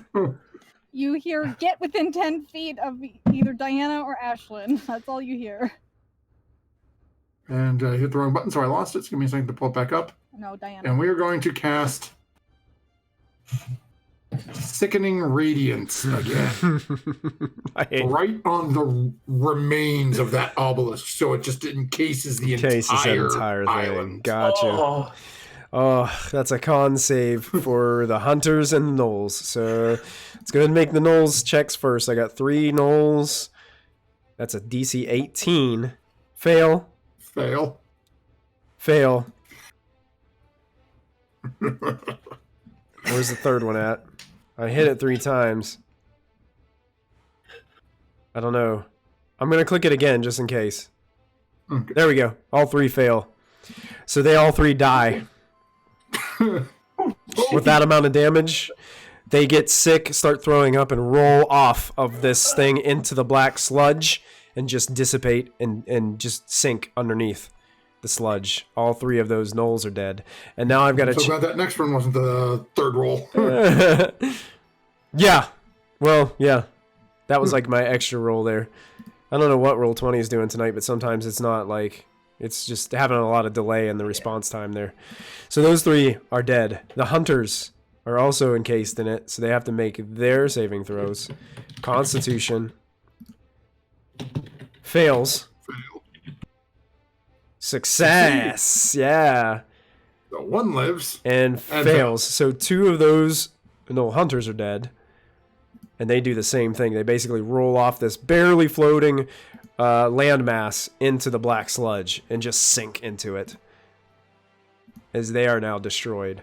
This one takes, what's half damage on that? Oh no, it's save or suck. Yep, gotcha. Yeah. Yep, so that one's just fine. But those other ones, yeah, you destroyed 5 of the 6 on the island. And then, so that's going to end Molfin's turn, but You've got 2 a other devil and a friends wraith to deal with. You do. So the devil is going to continue running across and charge at our little wizard friend over here. Oh gosh, can he get to him? Yeah, he's got 30 feet of movement. Oh no. 10, 15, 20, My 25, wizard, 30, right in his face. my wizard friend. So, you're quicker than I thought. So he's got 1 tail attack and 2 claws coming at him. So first one is the tail. Ooh, 14? A 14 rakes off of some kind of magical force that seems to be protecting him. Okay, then we got 2 claws, which is 17. 17 hits. And 14. Oh, okay, so one of them hits. One of them hits. For 7 points of piercing damage. 7 points of damage. Gotcha. You get a good gash on his left arm as you scratch through him. And then the wraith, Molfin will send down after the other spellcaster who is not entranced right now. Oop, don't. Okay, come on down here. So he'll fly down here because he's got 60-foot fly speed. Okay.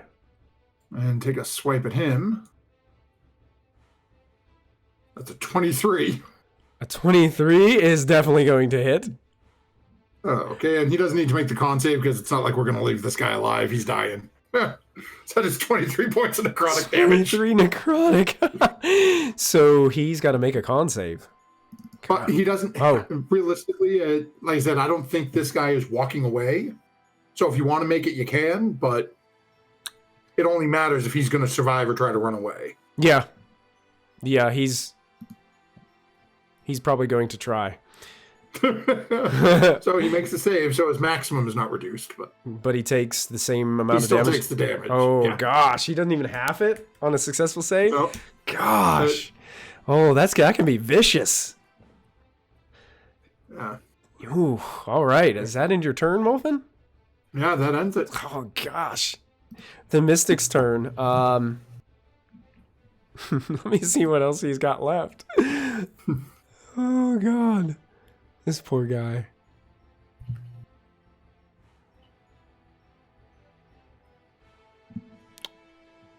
Let's see what he's got. He's got some innate spellcasting.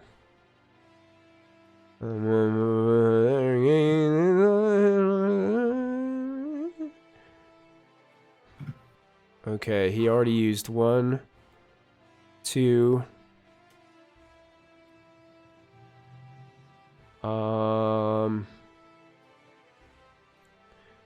1, 2. He only used 2 of his spell slots. So, that being said, what's he gonna do? He's going to cast a spell towards the creature in front of him. And that is not correct. Hold on a second.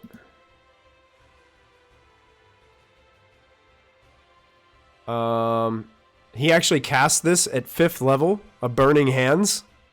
Oh, okay. So I got to roll an additional, I think, 3d6 on top of that. Because I think it adds a d6. Or 2. I believe 3. so. Oh, that's actually 4d6 additional damage. Or the deck save? Let's see. Yep, dexterity save. Oh. Yep, dexterity save. Yeah, for some reason the description didn't pop up in there. Yeah. But as your mage starts to cast this, you watch as the Barb Devil just sort of looks at him and is like...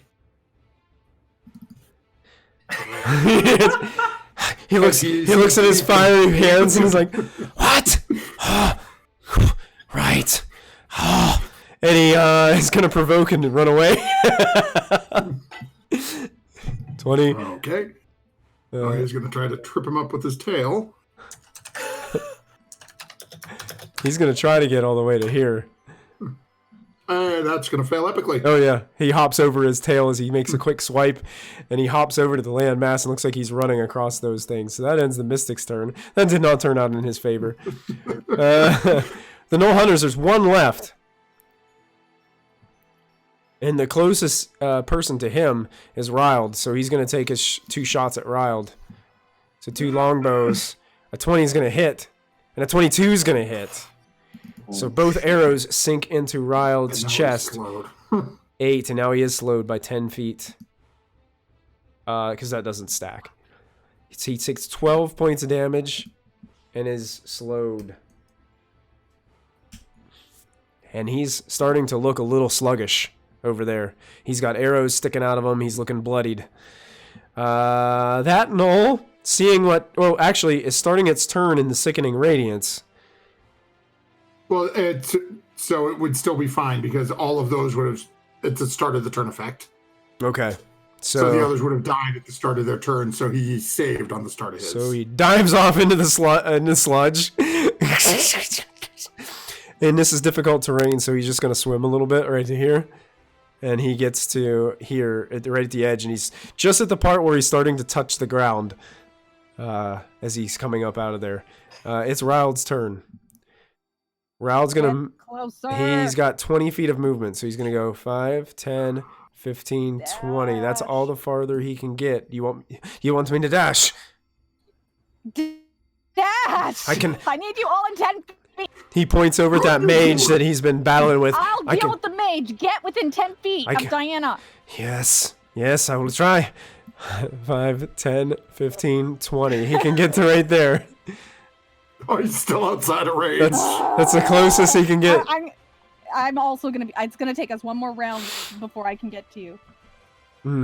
And he's going to drop concentration on the insect plague. Because it's not really going to do him any good unless he can move it. All right, Kallista, you're up. Okay, so I'm also far away, so I'm gonna get up beside Ashlyn. And since Dad's worried and I'm also worried about that mage behind, I'm casting 7th level moon.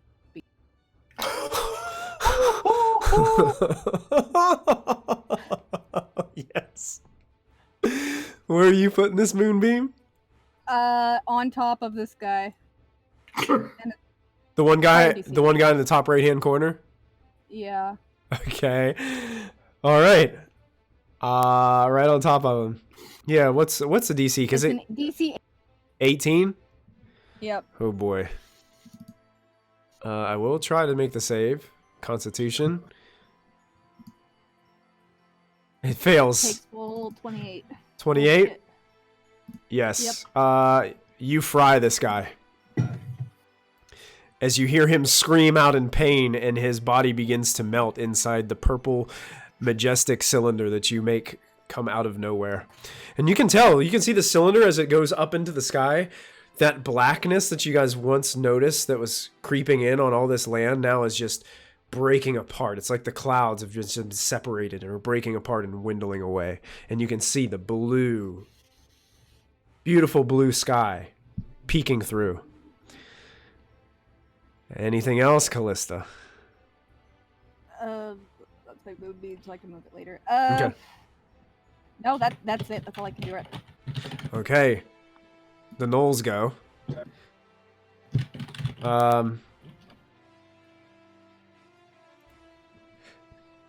These two gnolls, as crazy as they are going to jump over here and try to attack the barbed devil. As they get next to him, so they're going to try to... they're just going really savage on this guy, so they're just going to try to bite him. They just come up to him and just try to like lunge their teeth into him. A 10? Nope. And a 8. Nope. So basically the barbs kind of deflect their faces away from it, actually penetrating any of the flesh. And these three gnolls are dazed and confused.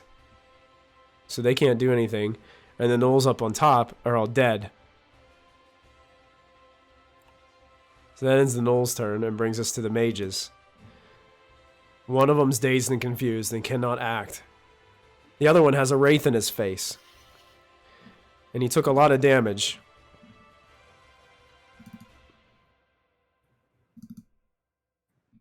He's going to use his final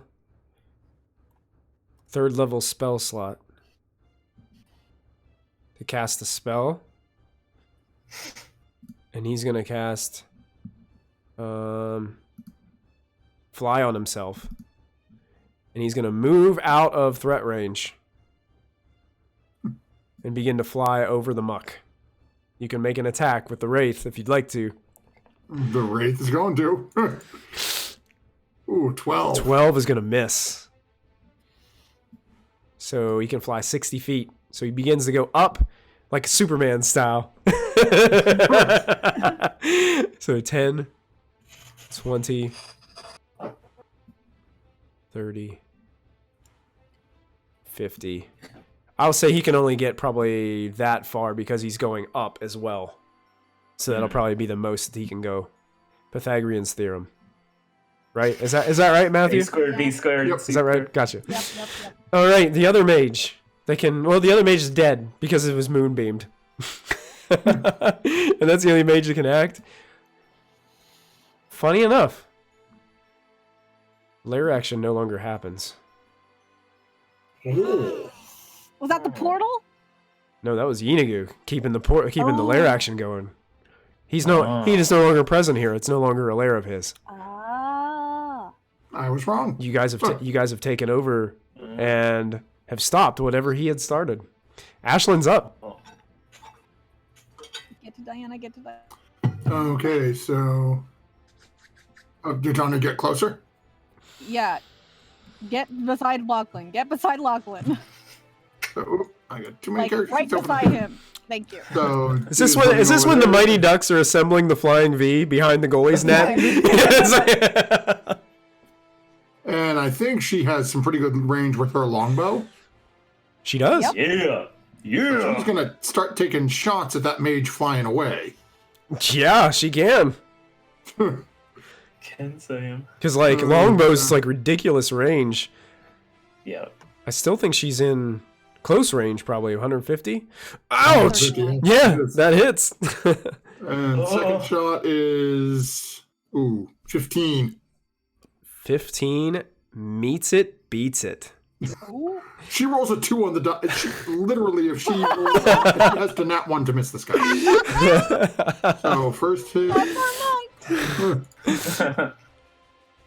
is a 14. Ouch! And now she has Second one is another 14. He falls out of the air and into the black sludge. And disappears. He is dead. Yeah, she has a 20.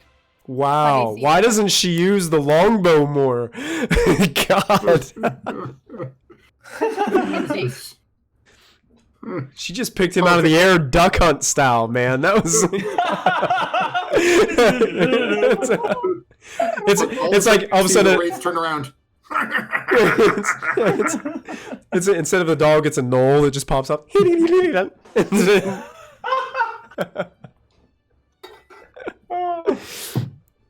Then that'll end her turn. She'll just hang there. Oh, right. Cool. That'll end her turn, bringing us to Diana, who I think was planning things, but I think Molfin ruined those plans a little bit. He got rid of... Still got in the sludge. It's not ruined because you know what? They're dead, and that was the end goal. He's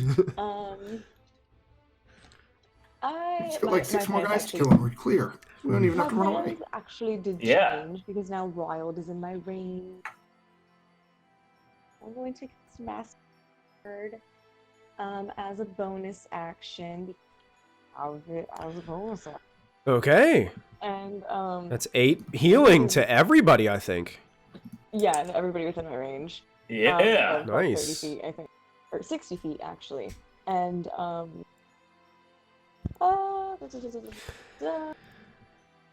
don't believe I have anybody in my attack.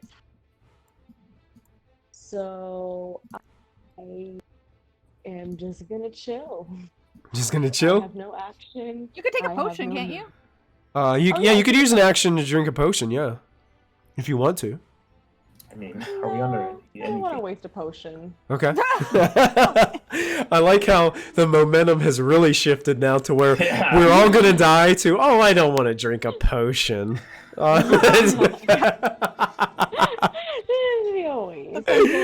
The pendulum has swung. Lachlan, you're Oh up. yeah, I'm chillaxing. All right. Can I see this guy?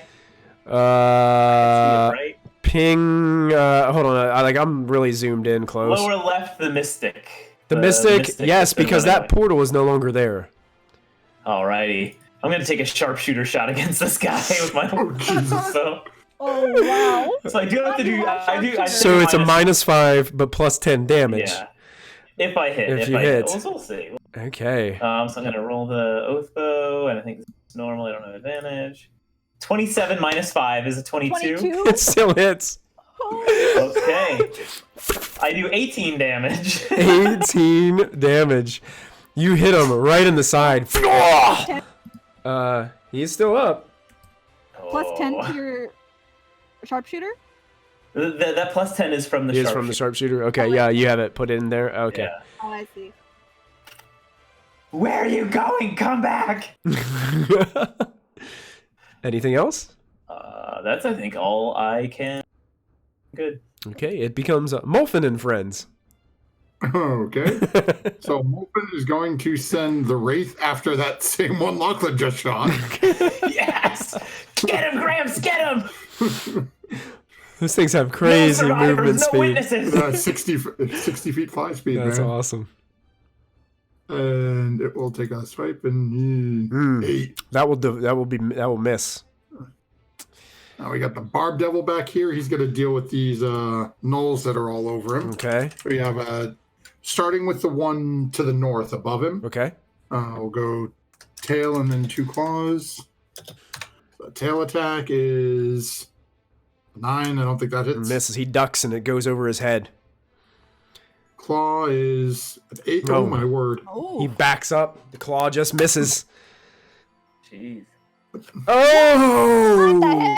Thanks, Great Sarah. rolls. Ashlyn took all my good rolls earlier with those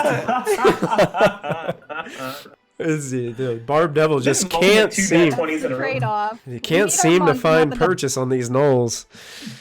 And then just looking back at the 2 of them, isn't going to care and is just going to run away, run past them to chase after the guy running away. So he'll take it. Okay. So 2 spear attacks. They're gonna hold on to both hands on these as they. An 8 is gonna miss. Nope. And a 23. 23, that'll hit. So one of them gouges you with a spear attack. That's 9 piercing damage. Okay. These are not silvered. Not magic, not silvered. Okay. So half damage. Okay. And then Molfin will point over from his point, and why the hell not cast a firebolt at him? At the guy running away? At the guy running away that his 2 little friends are with. Okay. Why not triple team and do something you've done well and explode? Yes. That probably is. It is. Okay. Your and firebolts are pretty strong. Oh, too. there it goes. Yeah, that's strong 18 for a points. cantrip. Yeah, 18 points of fire damage. He's looking rough, but he's still up. Mm-hmm. And then Molfin will just sort of hang around, take a step down beside Lachlan. Yep. There's a shoulder on. Nice shot there, Gramps. Nice shot. No shot yourself. We have a few more of these take down, right? Oh boy. Just a couple more. I'll let Molfin's go. And Molfin's go, okay. Ooh, that's good. All right, the Mystic's turn. The Mystic, seeing the direction in which that firebolt came from, Uh-oh. What have we done? eyes Molfin. And this spell has a 150-foot range. It's going to point towards Molfin and begin casting a spell. Oh, no. Disintegrate. I need Molfin to make an intelligence saving throw. Use your inspiration. He's pretty intelligent. I actually already used it. That's okay. Intelligence savings throw I'm sort of good at. Yeah, you got this.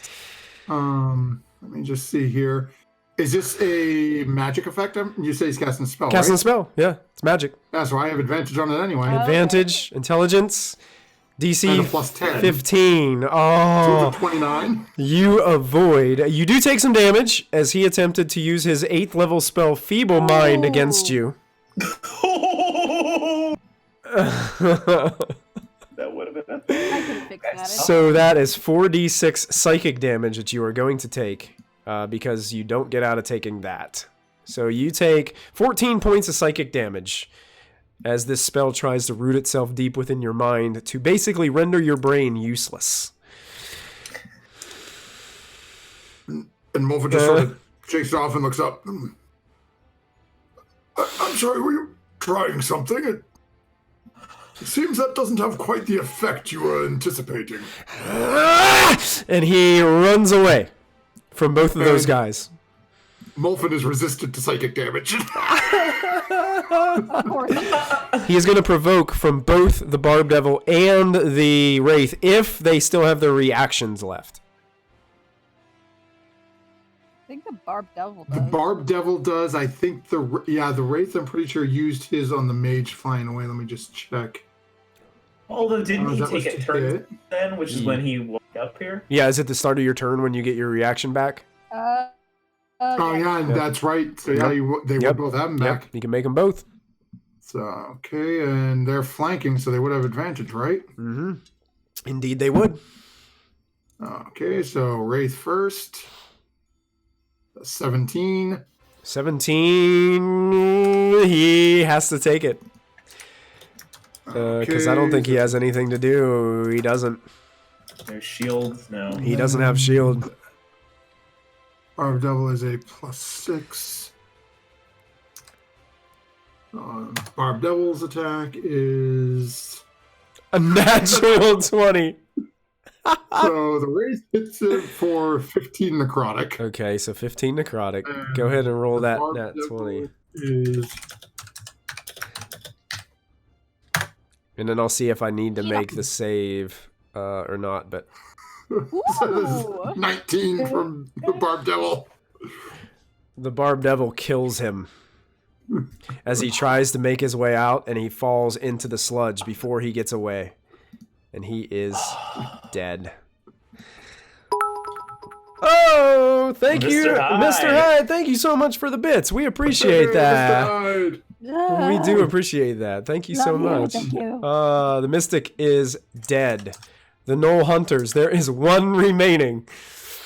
He comes out of the sludge over here. He looks around.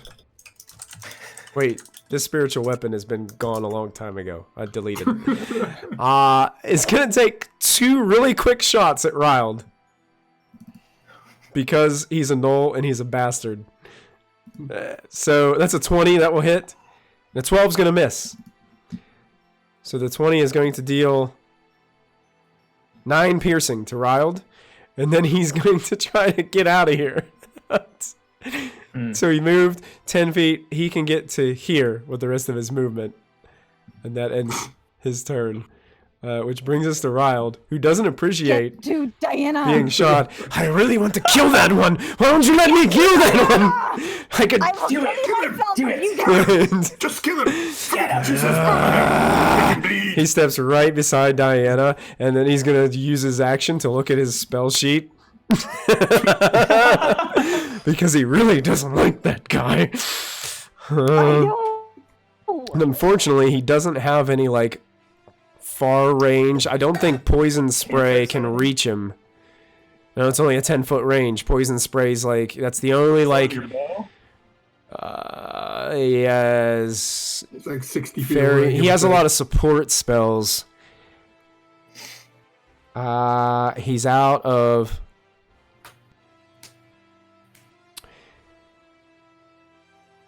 He could mass cure wounds. Hey. He could do that now. We'll have him go ahead. He'll use his last... Oh, Sarah's saying conjure an animal. Yeah, he could conjure more animals, but he seems pretty comfortable right now. So he's going to go ahead and cast Mass Cure Wounds. So everybody within 60 feet of him can regain 15 points of healing. Wow. I think that also includes him. I'm like almost back up to full. Oh, I forgot to do that. Same. So everybody within 60 feet, heal up 15 points. All right, and that ends Ryald's turn as he's just watching this guy running away. Really frustrated. Kallista, you're up. Hang on, I'm just giving Ashlyn because she had 8. Oh, thank you. You're adding the 15 to her? Yep. Okay. And you missed the 8 as well. Oh, yeah, you guys can heal up Ashlyn, too. Yep. I got her. So I'm going to move to my party. And I'm going to take my scepter and cast Teleport to the throne, which automatically works. Oh! Very good. So you Now, cast in a moment of Teleport victory? to the throne, which is in your room. Yeah. Okay. You guys all of a sudden... things fly by at almost like the speed of light. It's kind of going light speed in Star Wars movies. And you guys appear standing in the middle of Kallista's room, around the base of the Worm Skull throne. And I'm going to change our music, because you guys are out of encounter. Where's the loot? I could have flame striked those guys. No, we need to go back. We need to kill them. They have magic users there. They could have spell books. We don't. Ugh. Do you You really need to all kill almost him? I mean, died. Yes, I'm looking for Lachlan did better die. now. I did die. Lachlan did die. We can go back. Didn't but you? Let's Didn't you? take a rest. Didn't you get? You threw a trident at that guy. I'm going Principal Think Skinner, you pull Mr. Rongo, I'm making a baby. I saw the baby. Brick killed a guy. Is Kallista's bed Kallista's bed is in here, right? I go over to Yeah. Kallista's bed and I just lay down.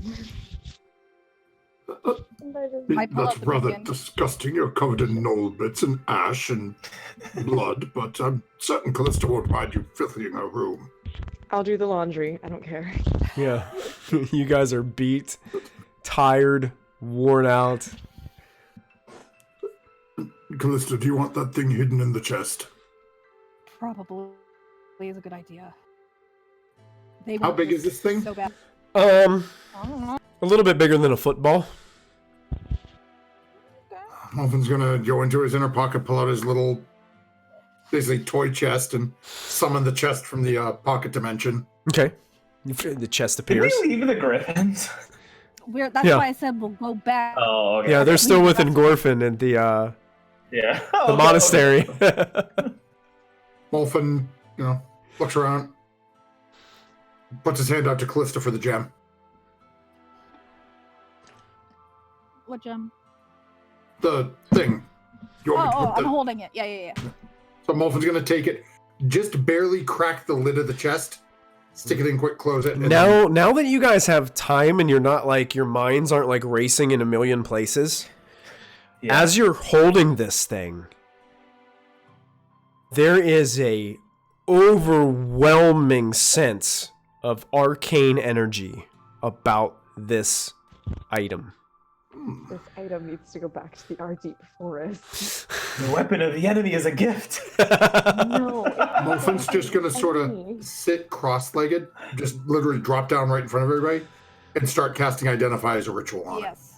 Is that the I thought that was the mythal. Or the Yeah, that was mythal. being corrupted with whatever the fuck they Yeah. were doing. We don't even know if it's broken. That's what they were saying. They don't know if we can fix it, if it's broken, if it can be healed.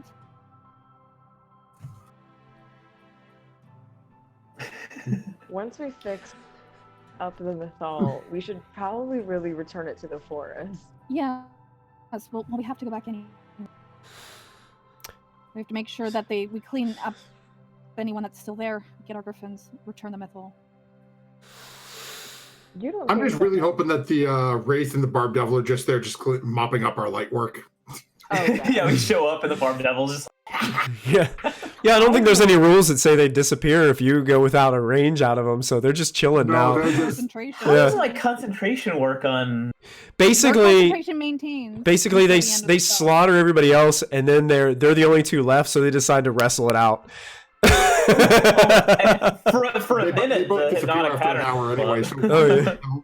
out that direction. We'll be fine. When Awesome. elf shows up, they might kill the elves, but Yeah, they might. No. You have two evil entities just free in the Ardeep forest, just chilling. for an hour. I think Kallista just collapses to the floor, exhausted.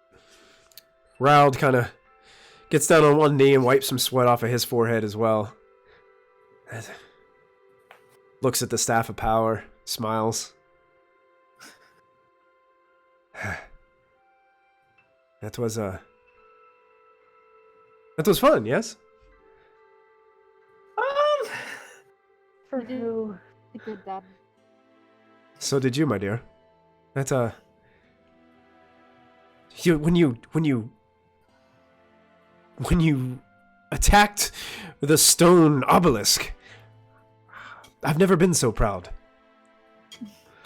Thanks. I wasn't sure it was gonna work. So... It was really great thinking.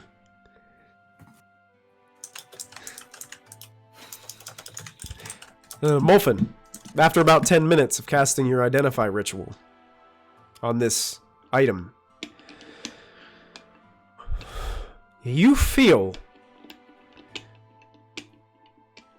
the essence of do you guys remember after you defeated Iamrith, you guys unearthed her treasure, and there were several coffins that had writing on it.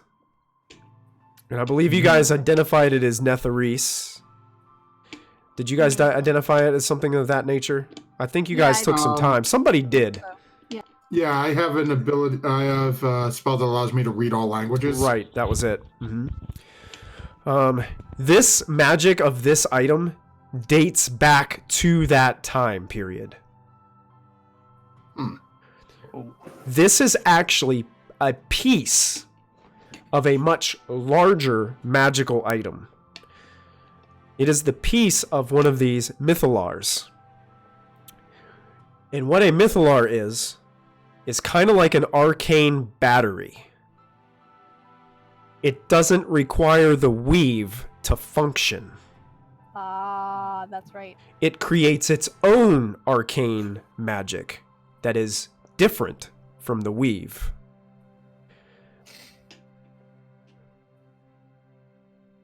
It's a way, that people could enhance their spell casting to juice it beyond what the god of magic would allow.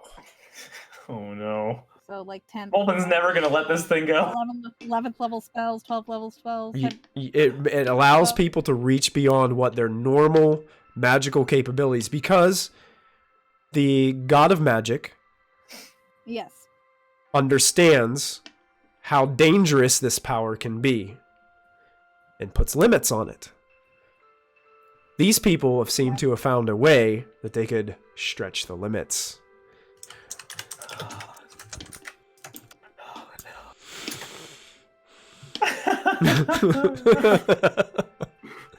Now, this is just a small piece of one.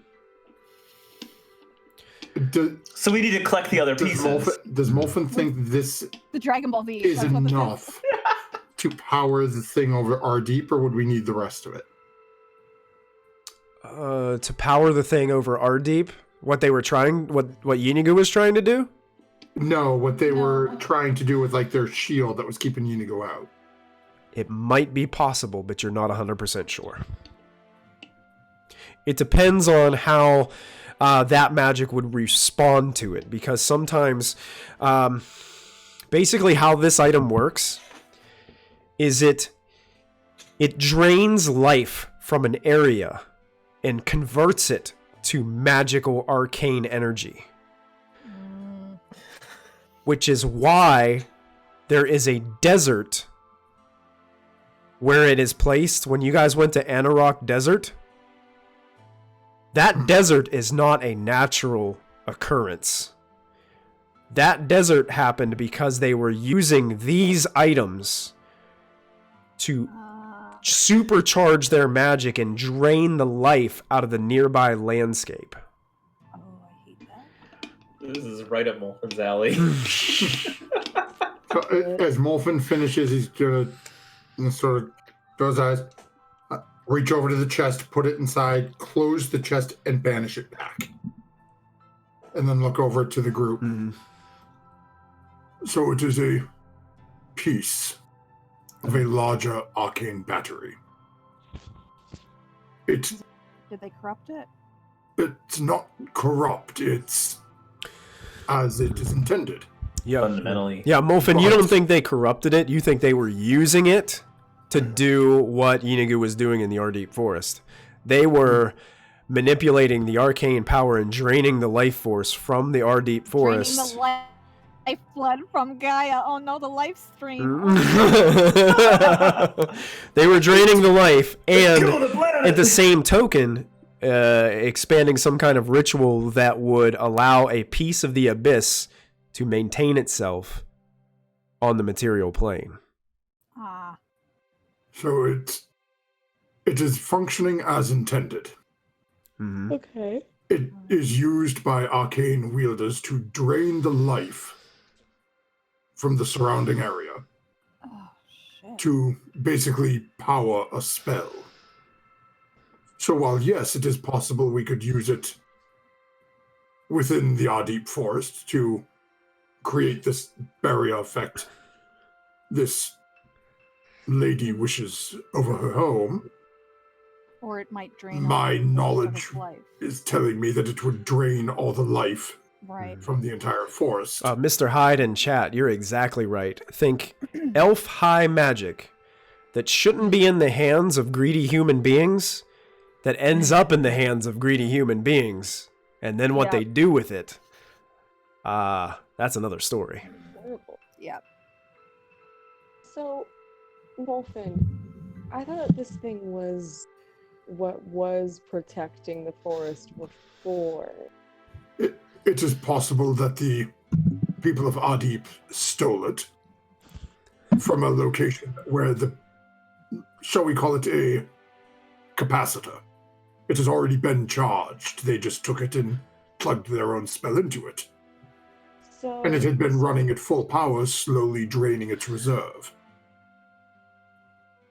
Should it run out of energy, then it will start draining from the surrounding area.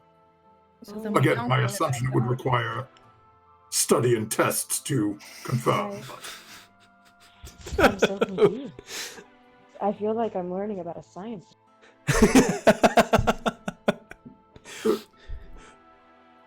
I'm not sure what you refer to this science as, but it's just an intellectual construct of one's mind. So that was the mythal that was protecting the forest. But I have no way of knowing if it was. It is something that could potentially do it, but in its current state, it would drain the life from the Adip forest. It would basically seal you in a bubble. Those they sound very much similar, Diana. I think this is where Diana's getting confused. Is they sound a lot alike, but they're two totally different things. Like the Mythoral, which is what you guys have, is a little bit different than it's kind of than what. Yeah, that is just like. They're like cousins. Yeah, there's no like physical thing that source comes from what was originally at the Ardeep Forest. It's just a magical like aura that's over that area. Like Waterdeep, dragons can't go into Waterdeep because there's this magical aura about it that will not let them in. This thing though has a physical form. This thing that you guys now possess. I'll once the stream's over and my computer isn't like choppy and slow, I'll type them both in the chat so you guys know what they are and what the difference is. Mm-hmm. Alrighty. Yeah, Thank you. You got it. We could use understands this. a little bit better. Yeah, sure. It may end up destroying the place we're trying to save. Well, then I do not think that we should put it anywhere I wouldn't near want to that risk place. that. Yeah, No. no. I wouldn't want to risk that. Not if it's That's going why to it drain is the life force from safely away with a small halfling body wearing a fake shroud and a missing hand. Where are we going to? What are we gonna do with it? Well, now it is safely away with the primordial fire titan. My know, fake but body. If we can't give it to the elves because it would end up destroying their home in the long run, like, are we just gonna keep it? Are we gonna put it in like a museum? Are we gonna hide it? I think we keep it. But we'll figure out what to do with it. Molfin, actually, Molfin and Lachlan, make an intelligence check for me. Clicking that spot when I... A 9. Oh, no. Intelligence. Just Old straight girl. intelligence? Yeah, just straight Yeah. intelligence.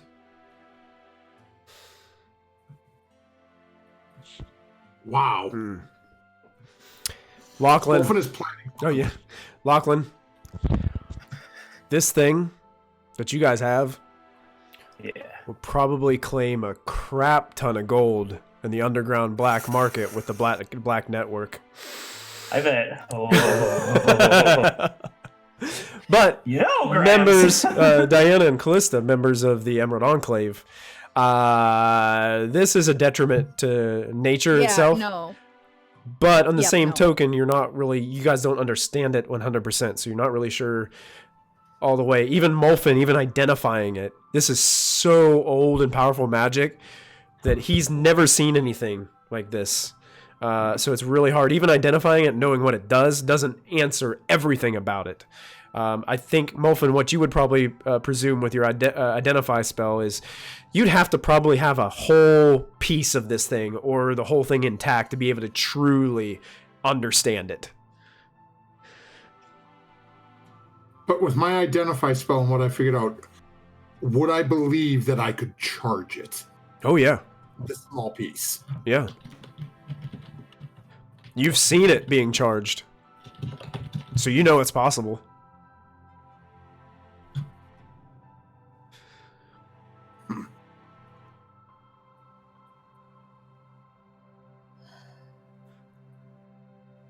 Alright, well, for now, We should sell it. Well, that too. Yeah, good idea. not selling it. Lachlan. If it No, we gets are into not the wrong selling it under hands, any it could be more circumstances. trouble for us, and we already have a long enough list. We don't Buy need a to give ourselves castle. more. Imagine a We castle. already have a nice. It's just a little house. We could have a castle. A kingdom. Is this about your room? Wow. Well. Diana, take a point of DM's inspiration, please. Thank you.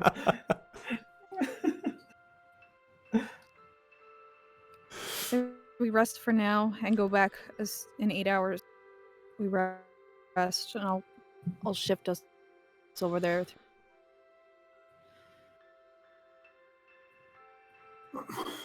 Good. Well, actually, I can't even send a message to them. I'm too drained. Oh, I would, but I don't have the spell. Kallista, what about your... Isn't he still being... What? Isn't your dad still being, like, hunted by, those... Yeah. That hasn't changed. Let them come. He's sleeping he's sleeping in my room tonight. Did you see what I did to all those hyenas? We did. We saw Yes, it. and now we're all kind of spent, so Yeah, true. maybe Yes, go to your room. I was going to ask about that. Do you mind if I just crash here on the floor? I think there's still a giant hole in my bedroom wall. I was gonna say just take the bed. I'm sleeping sure. outside. I'm sure it's anyway. only been a few days. I don't think they've had enough time to patch the whole thing up. No. Take the bed. I'll sleep on the balcony as usual. Yeah, thank you, my dear. And he gets comfortable, tucks the staff of power underneath the mattress. Like a shotgun under the pillow. At least we don't have to worry about it going off tonight.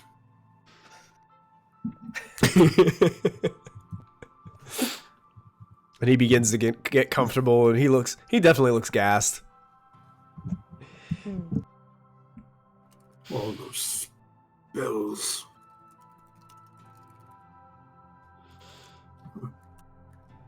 I guess I'll turn. You keep cutting out on me. Oh, I'm sorry. It's Yeah. it's because I'm talking quietly. Oh, yeah. It's very quiet in here now. I suppose I'll turn in as that's what Kallista and Ryle. I will I'll see you guys. A great job today. I run up to Ashlyn, I give Ashlyn a hug. I'm like, you did that. It wasn't just me. It was all of us. Yeah. Actually, it was mostly Lachlan, and she points to Lachlan. The jar a little bit, okay? But then again, Oh my two God, of you Lachlan, revived are me. you okay? Yeah. I'm here. You're here. Okay. I'm here. I'm grateful I kinda- for that. I kind of pat Lachlan on the shoulder and I'm like, I'm glad to have you back. I couldn't let you go down. Thanks. Yeah, that's a good question, Kristy. Kallista, yes, would be aware of the change. Okay. So Molfin would also be aware. Maybe not as much as Kallista, because of Okay. his alignment. Okay. Yeah. And Ashlyn would also be... but I would feel the difference. Yeah, you would feel that beckoning in the back of your mind and urging Okay. of things. Okay. This a change? So before bed, I would go to Diana's door and knock on her. Oh, okay. She's just leaving everybody in her room. I'm sitting in the corner. Her dad's on her bed. He's already snoring. He went to sleep. He doesn't care. I'm not going far. Can we talk? Yeah, sure. What's up, Kallista? I Callie. was thrown into that sludge. And ever since then, I've gotten these urges, starting fights, bloodlust. It's not good, and I know it's not me. But when I'm in the moment, I should have teleported. I don't know. It's changing my thoughts and actions in the moment if I'm not careful enough. Yeah, part of you, Kallista, right now is regretting teleporting out of there and letting those people live. Yeah. Well, I mean, We should have stayed. We should have. And if you guys remember when Molfin got back, the first thing he said, "Oh, we got to get back and slaughter those guys." well, I mean, are you? That's just thinking tactically, isn't it? You know about. If what it was they could do. tactically, why am I still feeling for saving all of us? For getting You us out of regret there. saving us? I regret leaving.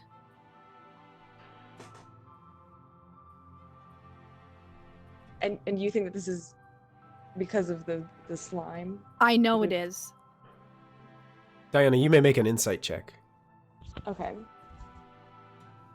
I kind of also want to, like, player knowledge is that I know that divine intervention could get rid of this, but like. You do have a point of DM's inspiration you can use. Oh, I guess DM. I mean, I hit a 20, so do I need it? It's up to you. You don't know. You don't know? It's up to you. I mean, why not? That's pretty good. Yeah, this is pretty good. You remember the times, something is different about Kallista. Like, she doesn't normally do this. Especially when it comes to, like, second guessing herself on your safety. I think you feel like there is something deeper wrong here. As if she might be inflicted with some kind of thing similar to when you guys were in the Shadowfell that you guys had to fight against. Just the presence of being around creatures of this nature can sometimes hinder you with madness. Kallista is driving me mad? What? No, she is infected with some kind of... I'm going. She is going mad. Oh, lovely. Okay. Do I have any knowledge? Because, like, player knowledge, I know that divine intervention can cure it. Would Diana know that divine intervention could cure? Like, remove the character flaw?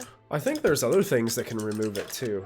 Well, there is, Wish but spell I can. only know about divine intervention right now. Does I thought it was... greater restoration? I thought maybe restoration spells could do it. If Greater Restoration can do it, I can do it myself. But I don't know if Kallista is aware of that. Right. I could try. I can't find where the madness rules are in the DMG. Greater. Or are they in the player's handbook? I don't think they are. I think they're in with the Shadowfell rules. Yeah, here we go. Despair. No, that's not right. Attunement or cursed item, any reduction. Matthew, did you find the madness rules anywhere? Yes, greater restoration spell or more powerful magic is required to rid a character of indefinite madness. Yeah. Wait, that's indefinite madness. What's the other? Yes, there's also, so the entire thing, curing madness, calm emotions can suppress the effects for a short while. Okay. Lesser resto can rid a character of short-term or long-term. Okay. Depending on source of madness, remove curse or dispel good and evil might prove effective. Greater resto spell or more powerful is required to rid character of indefinite. Diana, go ahead and make a let's call this an Arcana check. As you're kind of just with Kallista right now. So I never used my DM's inspiration during the fight, and then you gave me another one. So Okay, yeah, you can. Can I use it? You can use it. Yeah, that 20 insight would have been enough anyway. Okay. So you can roll it here. Okay. Arc. Nice. You do feel that there is a madness about Kallista that could be. It seems it's weakened because of what you guys were able to accomplish. So you believe that anything lesser restoration could take this away from her. You mean greater restoration? Greater or lesser. They would both work. Greater or... They would both? They would both work. Because we got rid of the portal. You got rid of the portal. You got rid of the ritual. You got rid of Yeenoghu on this plane. Actually, I cast Lesser Restoration. Okay. On Kallista, you feel these urges jettisoned from your mind. You can remove that character flaw from your character sheet. Mm-hmm. I grab her by the face and I'm like, "Do you feel better?" I knew you could do it, and I just gave her a kiss. Wow. I believe. Weren't there a few others that fell into the slime? Would they be? Are they affected as well? You can approach him and ask. I shall. Okay. I remember well. I'm gonna be like, this is oddly suspicious. Everyone else is okay. I will follow because I can actually help with this. Okay. Where would Ashlyn have gone? I think maybe to her room. Maybe to think about things. Tomorrow. I think it'd probably be better to wait. I think it'd be better to wait when she's here to roleplay it out. Yeah, we're gonna do knock on the wall. Yeah. Perhaps Diana and Kallista would make their way to Molfin first. Yeah. Hey, Molfin. Sarah says to her tower. Oh, and Lachlan left. Molfin's not in Callista's room anymore. Molfin's not there. Both the gnomes are gone, and your father is snoring in your bed.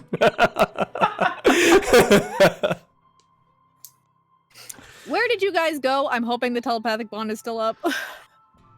Yep, Sarah said in chat that she went to her tower, so perfect. It's probably been an hour. I don't know.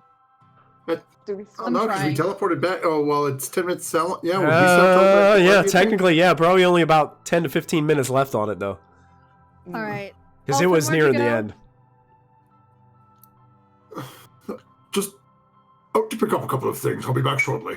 Come back to my room when you're back, please. We've got to talk. Certainly. Thank you. I'm mildly confused. I'm also mildly concerned. And as you guys are sitting there talking about how mildly concerned you are about the gnomes, and hearing the snoring of your father on the other side of the room in the bed, resting kind of peacefully after the day's events, that's where we're going to end tonight's episode of Kindred Lists.